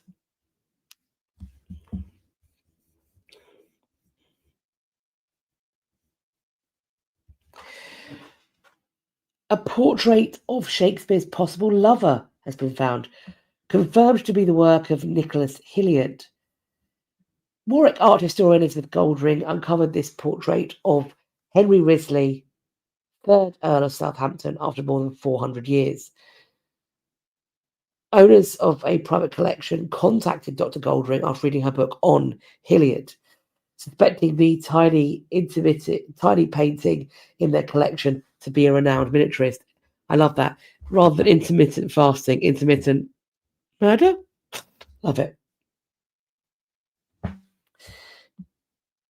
We have the Earl's pearl earring, bracelet, beautifully embroidered clothing, and long hair held close to his heart, which might be initially an impression of the woman, but this is how Risley looked. There's a small detail on the back of the miniature that could be a potential clue to the nature of Risley's personal relationship with Shakespeare. Miniatures were inherently private works of art. This miniature is on a playing card, which is customary for the time. The reverse of the playing card was originally a red heart, but most unusually, the heart has been deliberately obliterated and pasted over with a black arrow. It could arguably be a spade, but I think it more strongly resembles a spear, the symbol that appears in Shakespeare's coat of arms.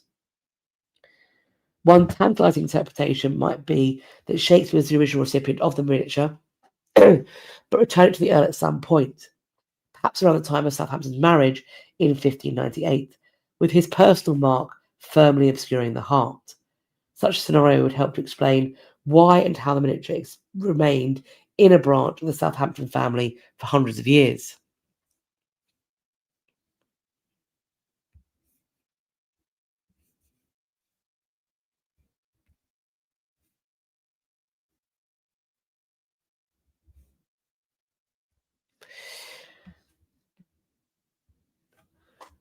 Escaped slaves on St. Croix hid their settlements so well they still haven't been found. However, new mapping technology is being used by archaeologists who are trying to find them. A large number of escaped slaves, enslaved people, established themselves on Maroon Hill in the mountains towards the west end of the island of St. Croix.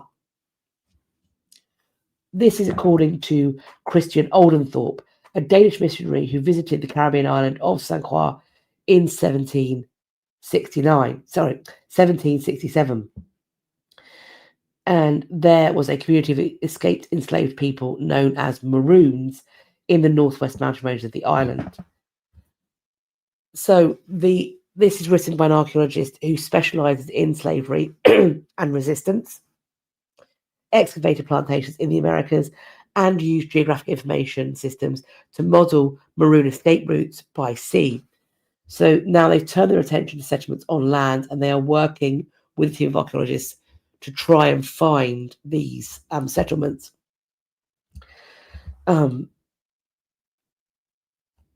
Advanced computer modeling and high-resolution maps are helping them get close to pinpointing the settlement. They have been difficult to locate. And of course, that makes sense when people are trying to hide from colonial settlers. So they would hide in places that were difficult to access, like swampy or mountainous terrains. They would keep every approach safe by attempting to conceal small pointed stakes of poison wood so that an unwary pursuer might wound his foot and therefore be prevented from continuing the chase as a result of unbearable pain.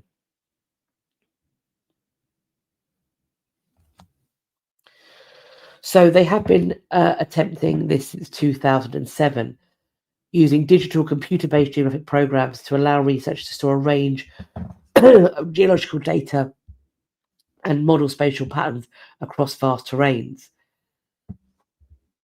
In 2020, this team teamed up with someone from Vanderbilt University and someone from Winthrop University to develop and visualize a more dynamic model using advanced mapping techniques. They digitized two of the most detailed colonial maps of St. Croix. They were created by the Danish military, their engineers and surveyors. They detailed the spread of plantations, roads, and settlements. Then they looked at creating a digital elevation model of the island's terrain. They then layered data sets into geographic information software system and created a suitability model that estimated where Maroon settlements were most likely to have existed. In addition to isolation and visibility, we also incorporated access to water sources, ruggedness of terrain into the model to talk about the degree of mobility through the landscape. So these findings don't provide an exact location for Maroonburg. They do get them one step closer to locating the physical remains of these centuries-old communities. Next up, they're going to visit the site, survey them for evidence of historical settlement, and then do archaeological research at the site to help them understand more about the Maroons, who turned rugged landscape into a sanctuary for freedom. And then hopefully, with identifying artifacts and historical sites, that will help to develop educational tools to honour the Maroon legacy. We've got a boy archaeologist up now, and I have cut out an image because it does show human remains. A 7-year-old boy, has been involved in uncovering what might be a significant historical burial site in Cornwall. This was found near Lizard Point. Arthur was on holiday with his family 3 weeks ago when he spotted 3 teeth while walking, and they think this could be linked to a shipwreck in which 200 people were lost.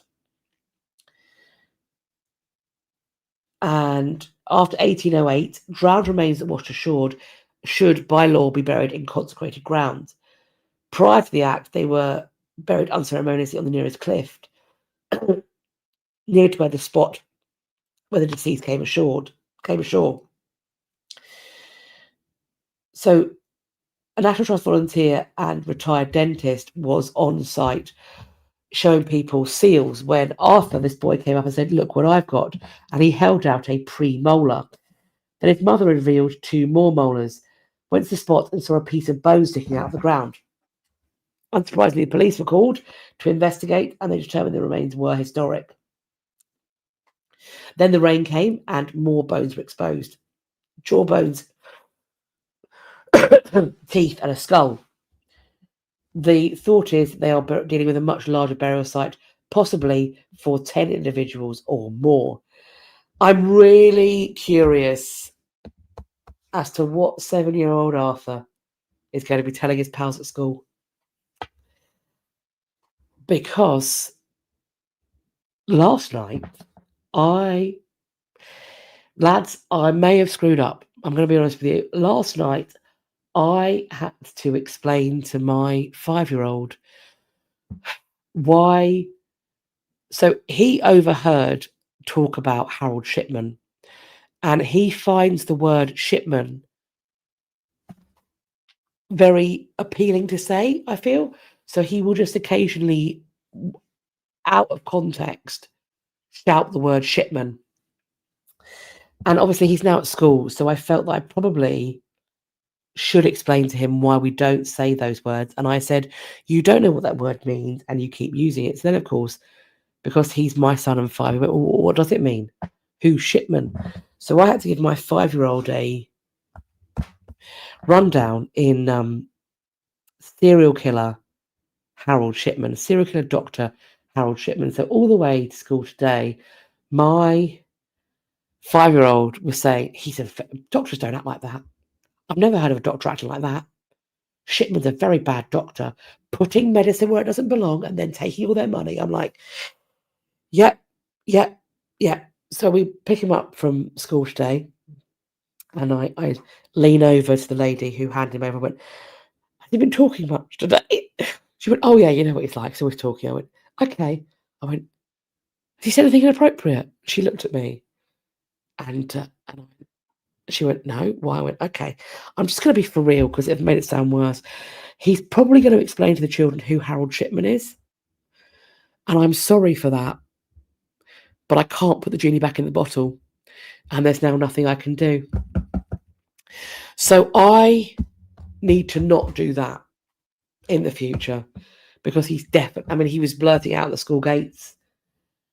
So I wonder what this 7-year-old is saying at school about how he's spent his summer holidays digging up human remains, because my kid's going into school telling everybody about the serial killer, Dr.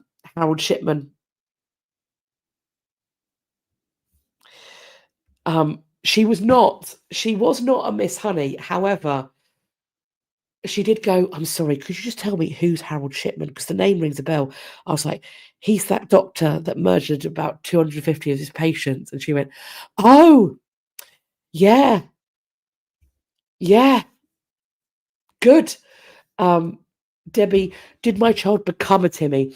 My child comes from a generational line of Timmies.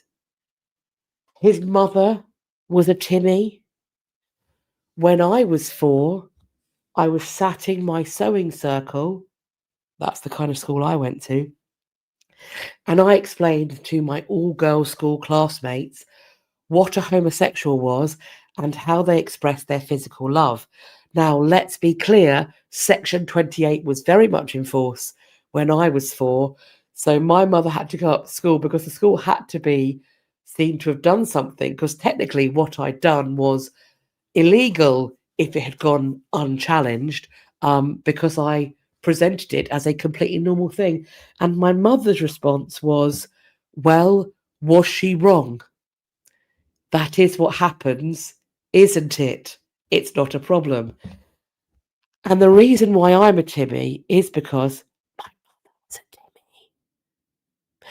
My grandmother used to have to sit her down before they went to parties and say, don't tell people how old I am, don't tell them how old your father is, and don't tell them where we hide the money. So it is what it is. Samantha, they do all say absolutely ludicrous stuff and fart on each other. That absolutely happens.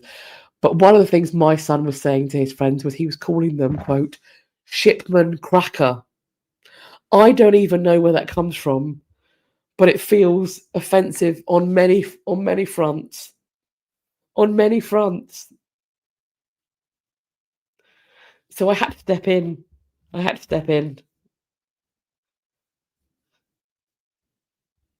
So there we are. That's what I've been living through. And do you know what? I'm sure these parents, well done, that young man. I'm sure these parents are having a very interesting conversation with the school on a regular basis, because my goodness, I am. Oh, yeah. And also, the other thing that my child likes to also shout out is things that bloody damn. Where's this bloody damn, this thing, that's the other thing. And he also will, when the song Teenage Wasteland, Baba O'Reilly, whenever that lyric, Teenage Wasteland, comes out, he shouts the word Luton.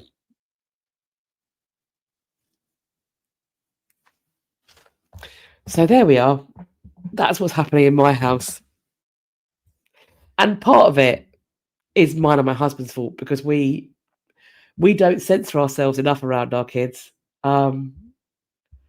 He does also like to walk into spaces, throw his hands in the air and go, are you not entertained? Which I am. I am always entertained.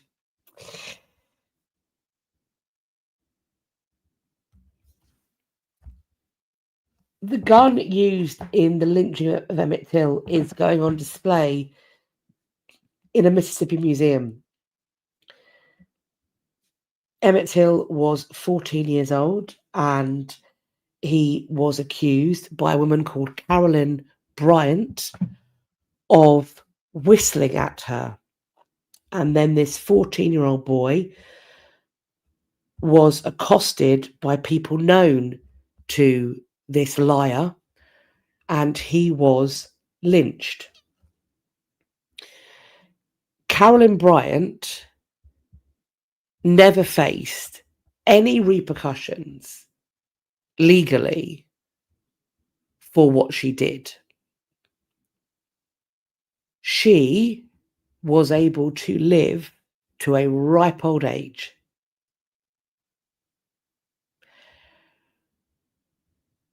As far as I know, the men involved also didn't see anything close to prison time. I think they were maybe arrested and questioned and acquitted.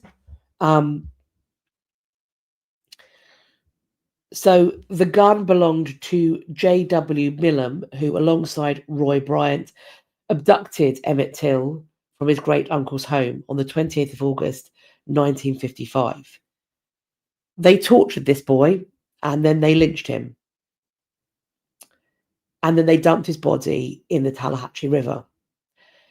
They were charged with his murder, but they were acquitted because guess what? The jury was all male and white.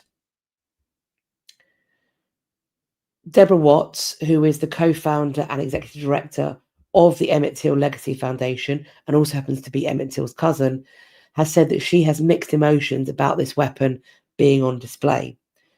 Quote, "It's an emotional day for us, and I just don't think that associating a murder weapon with the 70th anniversary is appropriate at this time. She wants the story to be preserved. However, she sees the weapon not as an artifact, but as a piece of evidence in a struggle for justice that is still ongoing." Another of Till's cousins, Wheeler Parker, who was actually there when Till was kidnapped, is, however, grateful to see the artifacts in the museum. Quote, "I think it's good because it brings closure. I hope you guys can find the ring and the cotton gin. Thank you for doing this." The gun was previously in the possession of a family in the Mississippi Delta who donated it on the condition of anonymity. It will be displayed in the Emmett Till exhibit at the Mississippi Civil Rights Museum. It was associated and authenticated using the serial number, which is the one written in the FBI reports on Till's murder. Michael Morris, who is the director of the museum, said he hoped the anniversary would cause people to reflect on how Till's story has affected societal progress. Quote, "To me, that's the legacy. It's not just his death, it's the way he still finds a way to inspire folks to be the change they want to see in the world." Till's murder was a pivotal moment in the civil rights movement. Thousands came to his funeral, and his mother, Mamie Till Mobley, insisted on an open casket so the country could see the gruesome state of her son's body.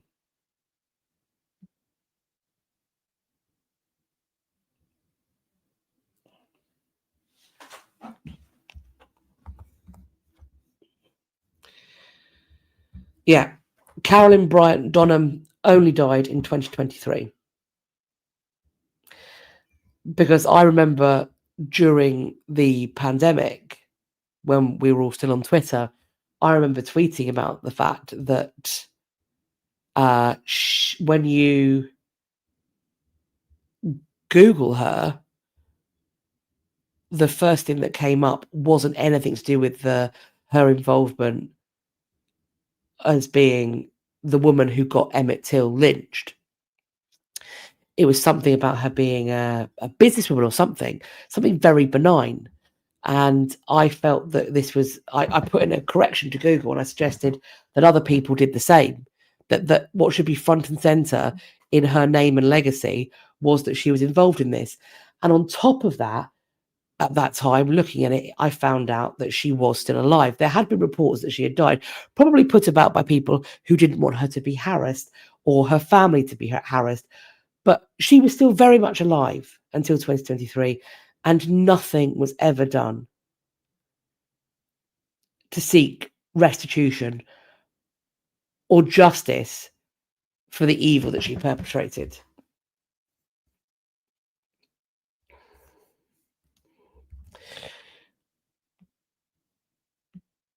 So they have found a mass grave in Malaga.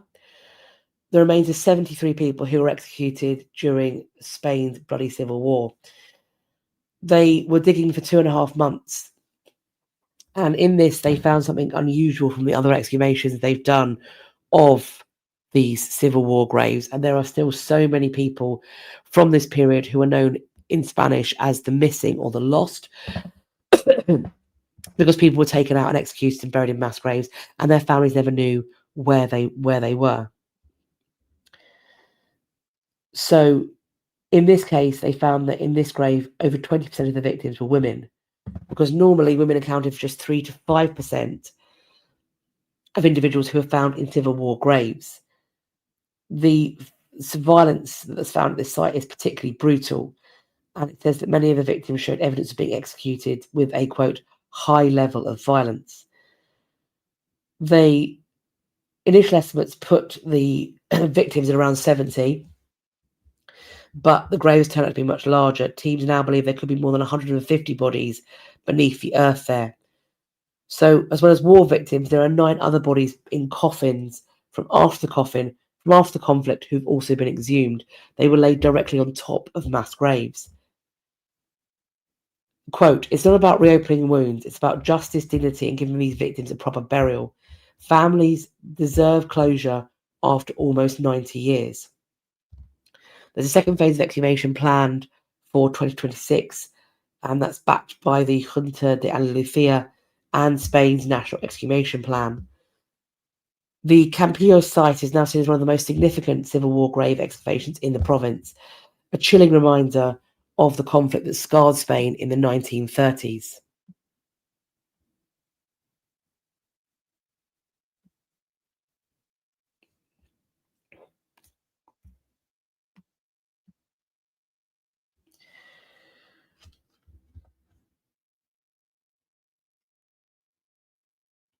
So there is a new monument.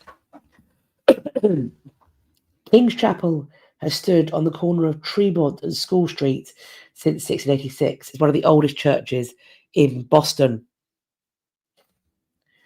And now we're going to have a statue of a black woman draped in regal white on a pedestal holding a metal cage. And from that cage, birds are going to fly free. The monument is titled Unbound, created by Harmonia Rosales in partnership with MASS Design Group.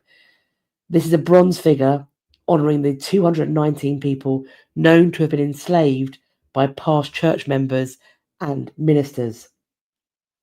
In 2015, the King's Chapel historian began to uncover the existence of the enslaved people who had not been included in the story of the church. Their names are listed on the King's Chapel website.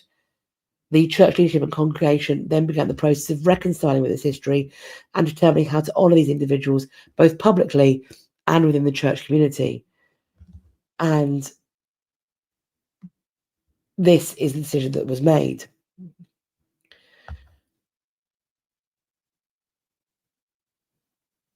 So several designs were put forward, including the sculpture and also a mural on the ceiling of the chapel. The mural, to be painted close to the upper balcony where the enslaved people sat during services, will depict black and indigenous figures looking down from above, framing a brilliant blue sky where birds fly free. Both projects are going to happen, the sculpture and the mural, which will be painted at a later date. What also is going to happen, what also has happened is that there are going to be birds set free from the cage when unveiled as well.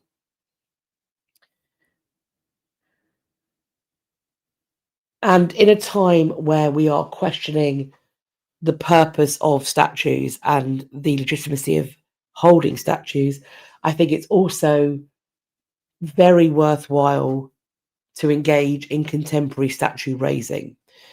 And maybe that's what we should be doing. Rather than focusing on pulling them down, maybe we should put our focus in erecting new ones. And interrogating whether some of the same issues surround these ones as the statues that people want pulled down.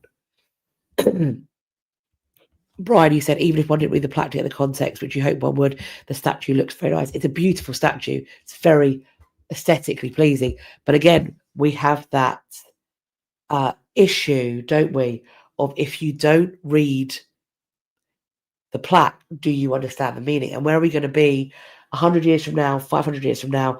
How will this statue be seen?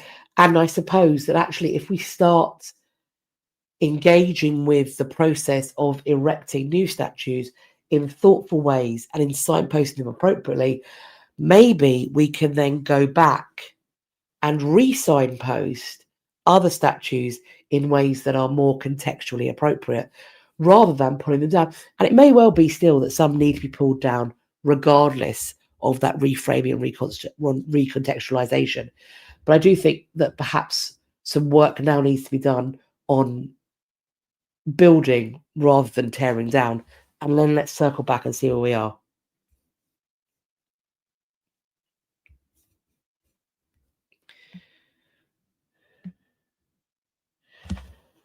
Paris Auction House has unveiled a never-before-seen Picasso. Unsurprisingly, it's one of his lovers, and it was revealed on Thursday, put up for auction the Thursday before this article was published, put up for auction in Paris with a reserve price of €8 million. That's $9.5 million. It depicts Dora Maar, French photographer, painter, and poet, Picasso's best-known muse. This was painted July 11th, 1943, acquired August 1944.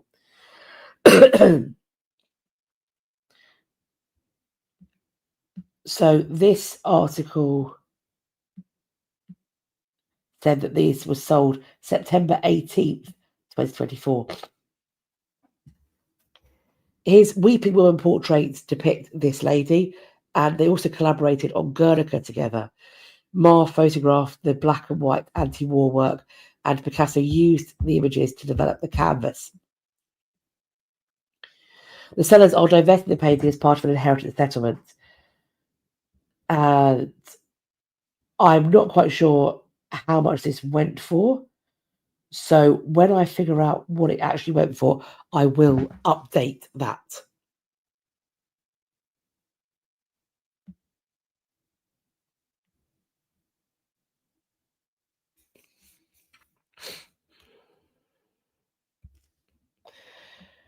The Sagrada Familia in Barcelona, which is the work of, which is designed by Gaudi, has been subject to a protest, an environmental protest. It has been slashed by paint by climate activists. They are from the campaign group Futuro Vegetal, and they sprayed coloured powder over a column shouting climate justice. They were arrested but were released after paying a fine of €600. They are denouncing the government's lack of action against the climate crisis and its impact on the fires that have ravaged the Iberian Peninsula and much of Europe this summer. Representatives from the Sagrada Familia have not responded to a request for commentary on this. It is a world-famous basilica in Barcelona. It's a UNESCO World Heritage Site. However, I still sit on the fence firmly. Do I want to see UNESCO World Heritage Sites, beautiful pieces of art, national treasures, defaced with orange powder or orange paint? No, I don't. On the flip side, if climate collapse, if we're allowed to progress further into climate devastation, what is going to be preserved? If fires start raging, if extreme weather events happen, it's all well and good being concerned about paint and powder, but when things are being eroded by winds and storms and all of the rest of it that haven't been seen before, is this perhaps a small threat of damage to avoid a far bigger and more catastrophic damage that could be incurred? And my thoughts oscillate between these things, and I don't know the answer.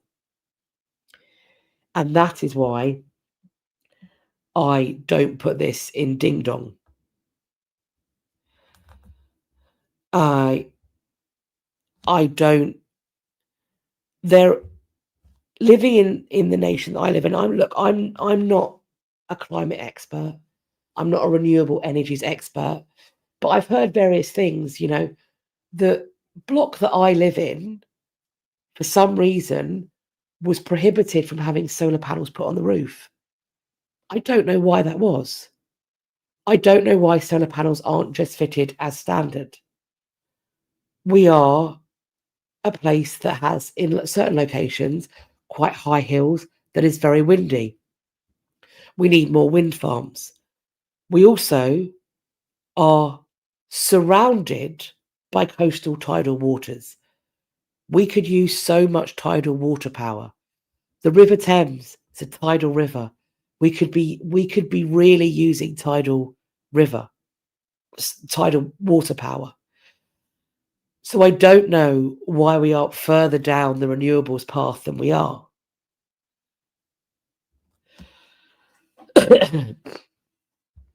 So it does feel like, for me anyway, concerted inaction. And I think it's partly in the UK, there is a lower sense of urgency because, quite frankly, while there are extreme weather events, we aren't getting what's happening elsewhere because that's not our climate. And even in the extremes of our climate, we're getting flooding, and it's dangerous, and we're getting high winds, but we aren't getting the sorts of things like the bushfires that we see in various other places.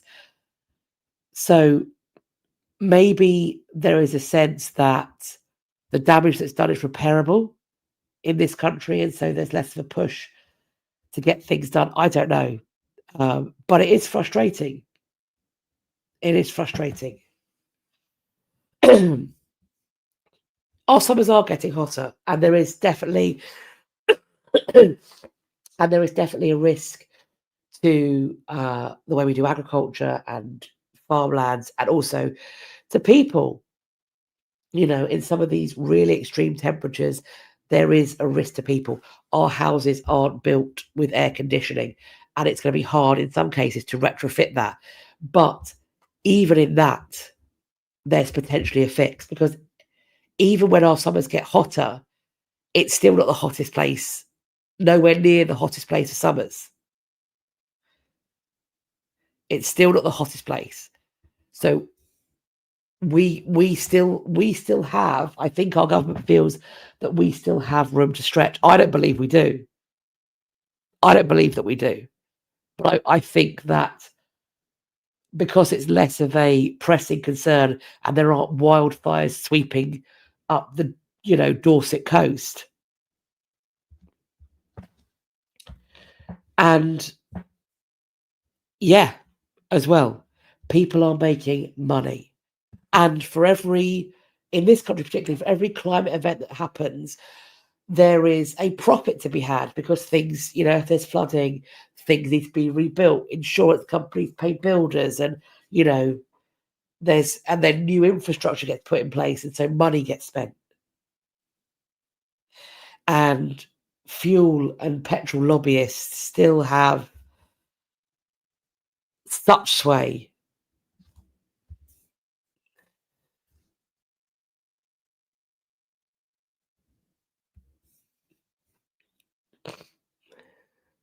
I think government here feels like, or wants us to feel like, we have more time than we do.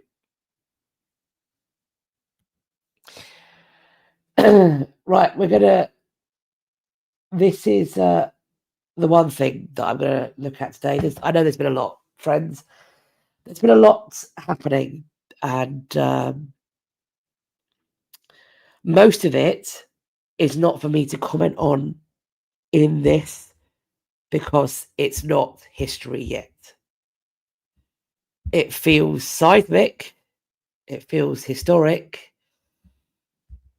The correlations with moments in history are drawable, but we also, I think, need to avoid, while we can learn from the past, we must also remember that the past is not the present. It's not a direct repetition. It's perhaps, as they say, a rhyme. So just because something played out one way doesn't mean it will play out in exactly the same way this time. And that may not be a positive.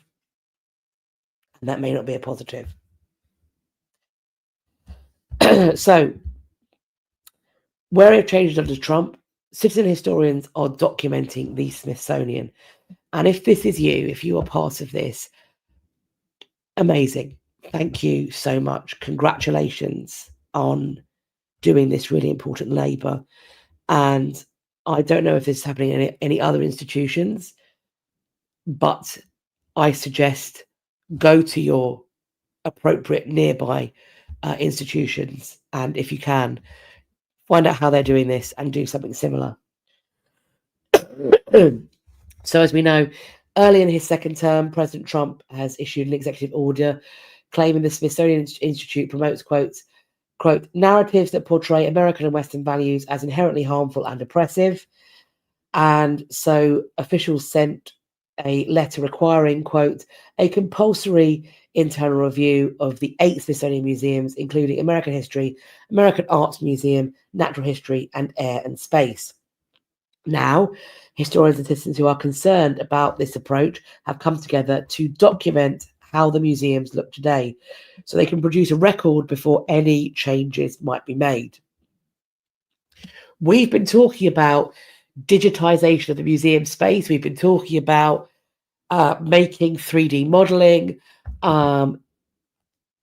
If you have the time, capacity, energy, safety, if you belong to a demographic, I'm going to be very clear on this, if you belong to a demographic where this sort of behavior will be safe for you for the time being, please consider taking part. If you belong to a demographic where raising your head above the parapet could be dangerous to your life, liberty, or citizenship, then I suggest you let other people do this. You must stay safe. You must stay safe. So a Georgetown University professor called Jim Millward put out a call for help. He said, quote, I'm a historian of China, so I'm really used to when governments are stepping in to try and whitewash history and censor history like that. And it really upset me to see this being threatened in the United States as well. His colleague, Chandra Manning, was equally concerned. So they came together to hatch a plan. Quote, as citizens, we wanted to find a way to step forward and steward this national treasure for now and for the future. They took an inspiration from, quote, Save Our Signs, which was created in response to the administration's call for visitors to report signs in national parks that are, quote, negative about either past or living Americans, or apparently, from what I've seen, have any reference to people within the LGBTQ plus community. So, yeah, that's spectacular. Quotes, we came up with the idea to call volunteers to go out in a systematic way, go exhibit by exhibit, room by room, hall by hall, museum by museum, and take pictures simply of what's up there now and what's being said now. It's a massive undertaking. Millions of artifacts, objects, specimens, all on view at the Smithsonian's 21 museums. They sent their requests for volunteers to friends, neighbours, and colleagues. You need a smartphone and a desire to join us to help save our history. Apparently, hundreds have responded. Volunteers run the gamut. Young and old people from all over DC, Maryland, and Virginia. Some who'd worked at the Smithsonian before, as docents or employees, many had not. They'd visited the Smithsonian themselves and had a real feeling of how important it was. Volunteers have so far uploaded more than 25,000 photographs and videos from Smithsonian museums to a temporary storage site. Colleagues are looking for a permanent home for the images. So if you can help them out with that as well, maybe get in touch. Please go to the website that's this article's on, because one of the links at the bottom is a way to follow the progress of this work, and I assume offer help too. Estrag Nasty, this is really concerning that the Internet Wayback Machine archive will be gutted or shut down. I think that's a real risk. However, I don't know if the administration has the reach to get it shut down everywhere. So it may be that it's something that is firewalled for American IPs or devices purchased in America. I don't know. Of course, that's assuming that people in the administration know the power of the Wayback Machine. Maybe they don't, and if they don't, let's not tell them, eh? Appropriately, next we are moving on to ding-dongs. So do you know what? I'm going to just enjoy the background for a second.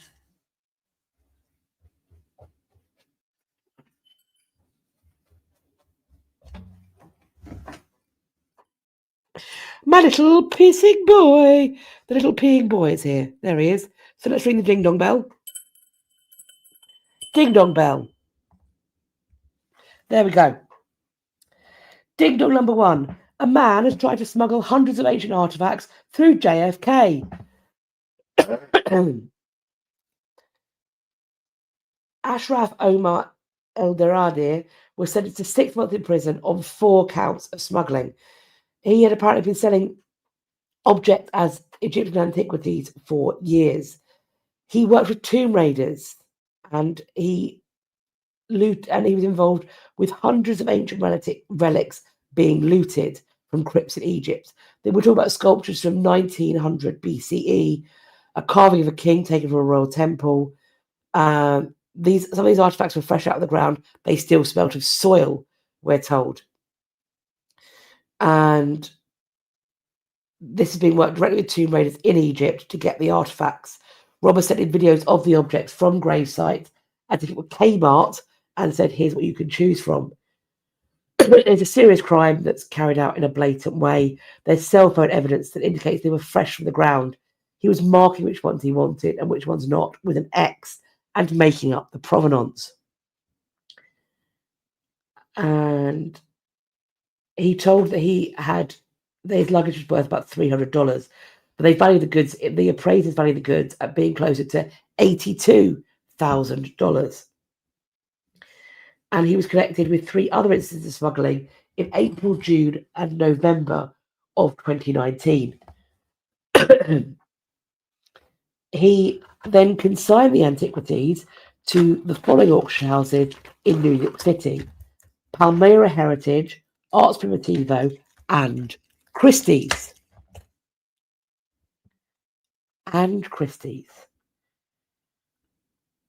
He used photo editing software to produce forged documents to make them appear old. He provided auction houses with photocopies of forged provenance papers to avoid the close scrutiny of the original sham papers. Not providing the original provenance document is considered unusual in the art world, but the objects were accepted regardless. All of the auction houses were approached, and they either declined to comment or did not respond, unsurprisingly. So they were not following protocol when they accepted these items because they were taking photocopies of provenance documents rather than seeing the real thing.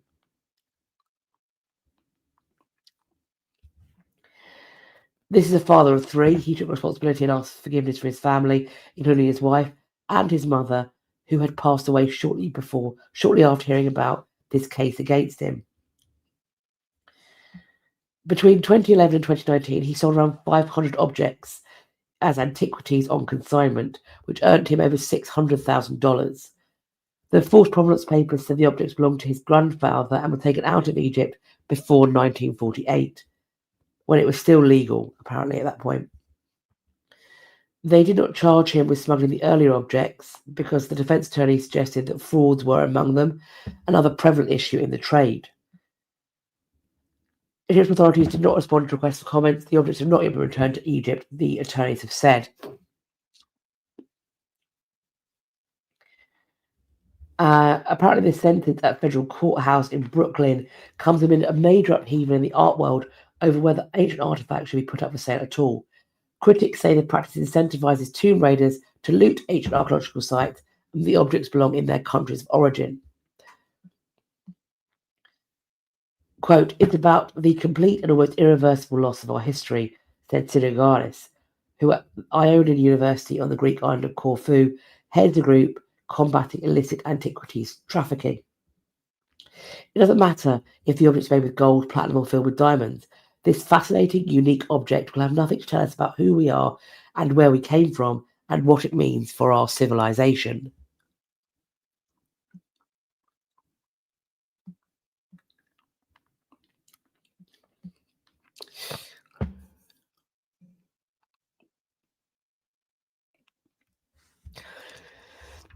And further bad news, a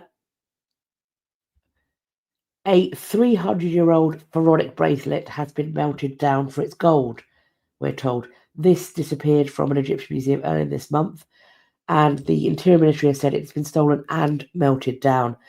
The bracelet was reported lost.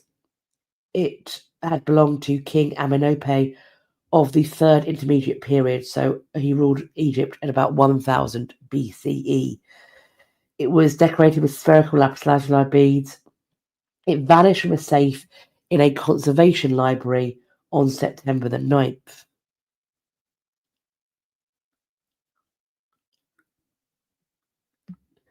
Oh, did I say 300? 3,000, sorry. If I said 300, I apologise. I misspoke. So a special committee was set up to review artefacts in the laboratory, and images of the missing bracelet were circulated. The Interior Ministry tracked down the theft to a museum restoration specialist who took the artifact and sold it to a silver trader who then passed it on to a workshop in Cairo's historic jewelry district. The workshop then sold it to a gold smelter who recast the metal with other items. The suspects were arrested and the proceeds from the sale valued at about 194,000 Egyptian pounds, which is $4,000. That's all. $4,000 were seized. This comes weeks before the planned November opening of the Grand Egyptian Museum, allegedly. According to some accounts, it's mostly open.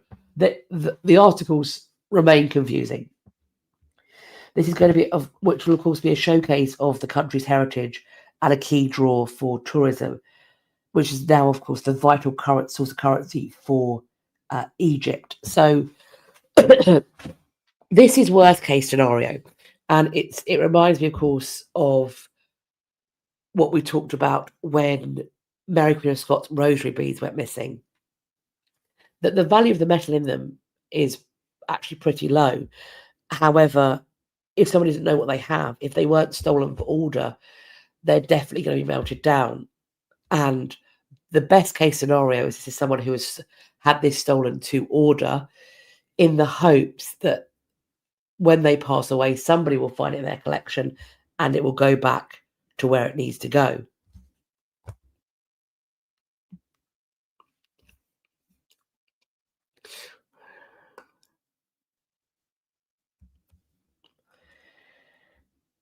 We've also got a theft of a solid silver statue of Abraham Lincoln that was created by the sculptor of Mount Rushmore.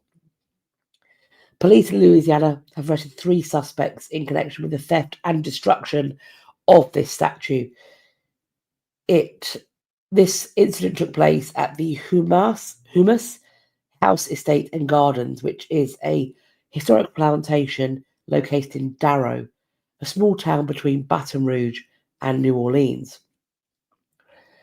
This was a site that attracted European settlers in the early 1700s, and construction on a Greek revival-style mansion started in 1829. The 38-acre site is a tourist destination offering tours, a restaurant, cottages for overnight guests. It also serves as a filming location for various movies and TV shows. Look, question for our Americans. If it says historic plantation, does that by necessity infer that enslaved people were there? Or is that a false connection? Does plantation always mean that? Or can it mean something else? Because it's not been made necessarily clear So this article's talking about European settlers. There's a large Greek-style revival mansion. That sounds...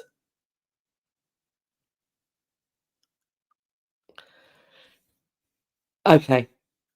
Right, I thought so. Because I feel a bit like in that it's kind of burying the lead. A 38-acre site, tourist destination offering tours, a restaurant, and cottages for overnight guests. I'm interested to know what those cottages look like and what they might have been based on. Ricky, thank you. I did think that's what that word always meant, but as I'm not American, I wasn't sure if I was creating a conflation that wasn't there.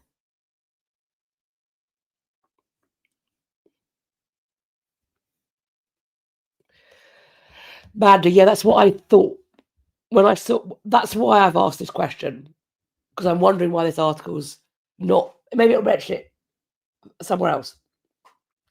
So the site is owned by someone called Kevin Kelly, and he noticed that the statue was missing on the 7th of September. Apparently, a window had been smashed in the middle of the night, and the footstool artwork was stolen. It's a £64 statue worth an estimated $166,000 as a historic work of art. The silver alone is $46,000. Local authorities were contacted, people on the lookout for the stolen statue, but then pieces of the statue began turning up at pawn shops and precious metal exchanges in New Orleans. A chunk ended up at Southern Coins and Precious Metals, where staff was paid $3,333 for it before ultimately contacting the police. Lots of the pieces have been found. They've found about 8 in total, but apparently the artwork is beyond repair. He said that most guests seem to think it was their favourite item on the tour. He found it at a garage sale in New Orleans, paying $1,200 for the piece. He suspects Lincoln might have passed the humus while travelling south on the Mississippi River boat in 1828 and 1831. He is planning to display the 8 pieces of the now destroyed statue in some way. Quote, I'm talking to an artist who creates a metal framework where the pieces I have can be placed and be an abstract piece of art showing what it was. And he has also upped security in the humus.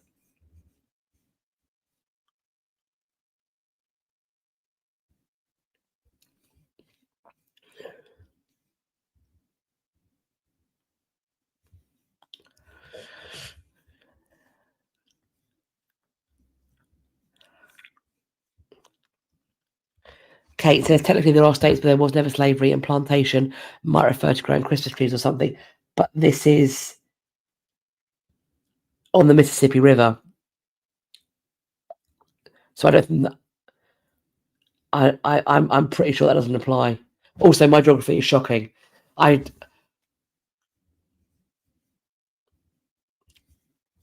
So yeah, it's just the reason why I've asked this is Rhode Island used to have plantation in it. Okay. The reason why I asked this question is because in this article, everything to me was kind of going, people were enslaved here. And it's just weird to me that there's no mention of it. There's like, we're talking about tweed tours and people staying over for a night and having a nice hollybob in cottages. And there's a statue, equally, there's a statue of Lincoln. Surely the connection could be drawn.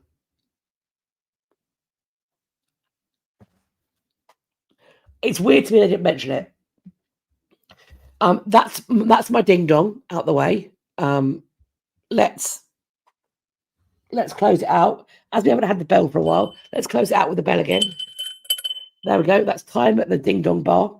And let's talk about are events and exhibitions. So this is the Eventbrite link that's here. This is being hosted by the African American Research Library and Cultural Center in Florida. The exhibition is entitled "To Be Sold: Exhibition of Enslaved Labor and Slave Trading in the Antebellum." And when I went on to the Eventbrite to book onto this, it is free.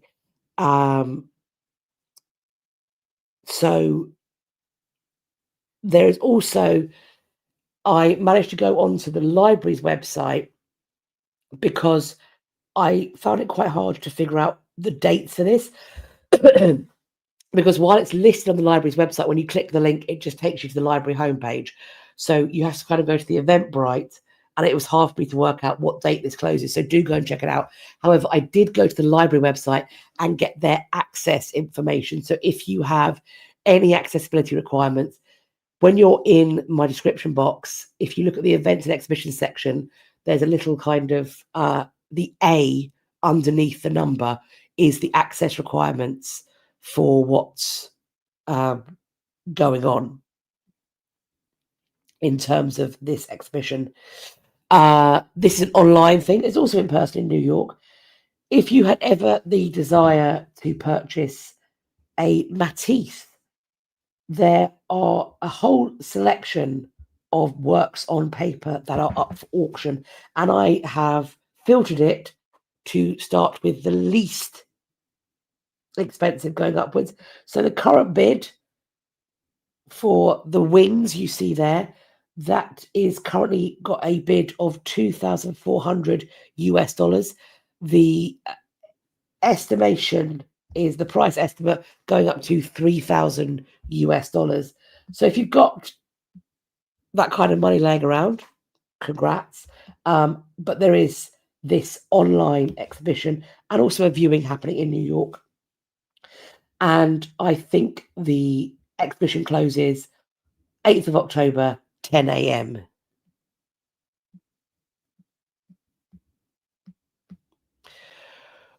We also have this at the V&A, Marie Antoinette style. This is, I think I'm going to try and check this out. This is a exploration of the things, the cultural things that have been influenced by Marie Antoinette. And the ticket pricing, if you're going on a weekday, £23, weekend, £25. However, if you're a member, that's free entry.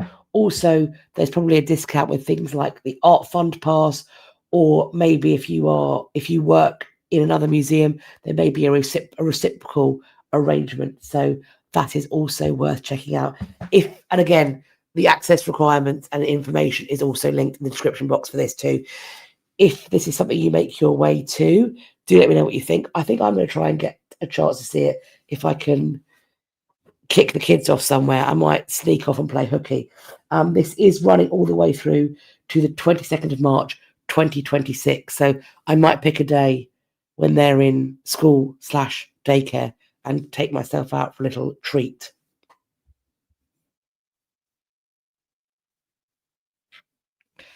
So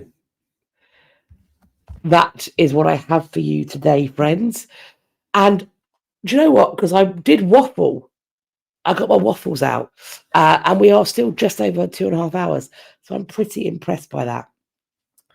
And thank you all so much for taking the time to talk with me, to be in the chat.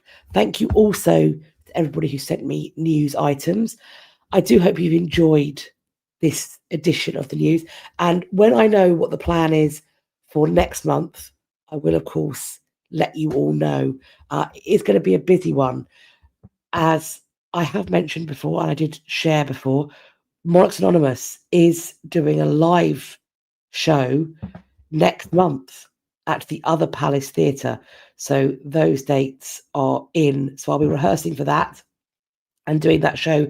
And then I'm also involved with Halloween at Hampton Court. So a very, very busy month for me, but still lots of fun to be had here on Reading the Past. Thank you all so much for your... Oh, I just saw a link. Manda, I have followed Not Your Mama's History on all of the platforms that she's on, that I'm also on. I think her work is incredible. And if I ever got the opportunity to sit down and talk to her about so many things, but particularly about, I'm fascinated by how interpreters in other countries work, particularly with difficult material, how you interpret, for example, enslavement, what the rules of engagement are there, because it's just so far out of the wheelhouse of what we do as interpreters in Britain, that I'd be fascinated to ask her a million questions. But I see that she is a very, very busy and sought after lady. So I don't know whether I'll ever be able to buttonhole her to get her to sit down. Also, she's got no idea who I am, but I follow her and I like her things. But yeah, so I am going to calm down my throat and have a rest. I hope you have a lovely Monday, if you've still got any of your Monday left. Either way, I hope you have a wonderful rest of your week. And I look forward to speaking to you in the next pre-recorded video in the premiere chat for that, and also in our next live next month.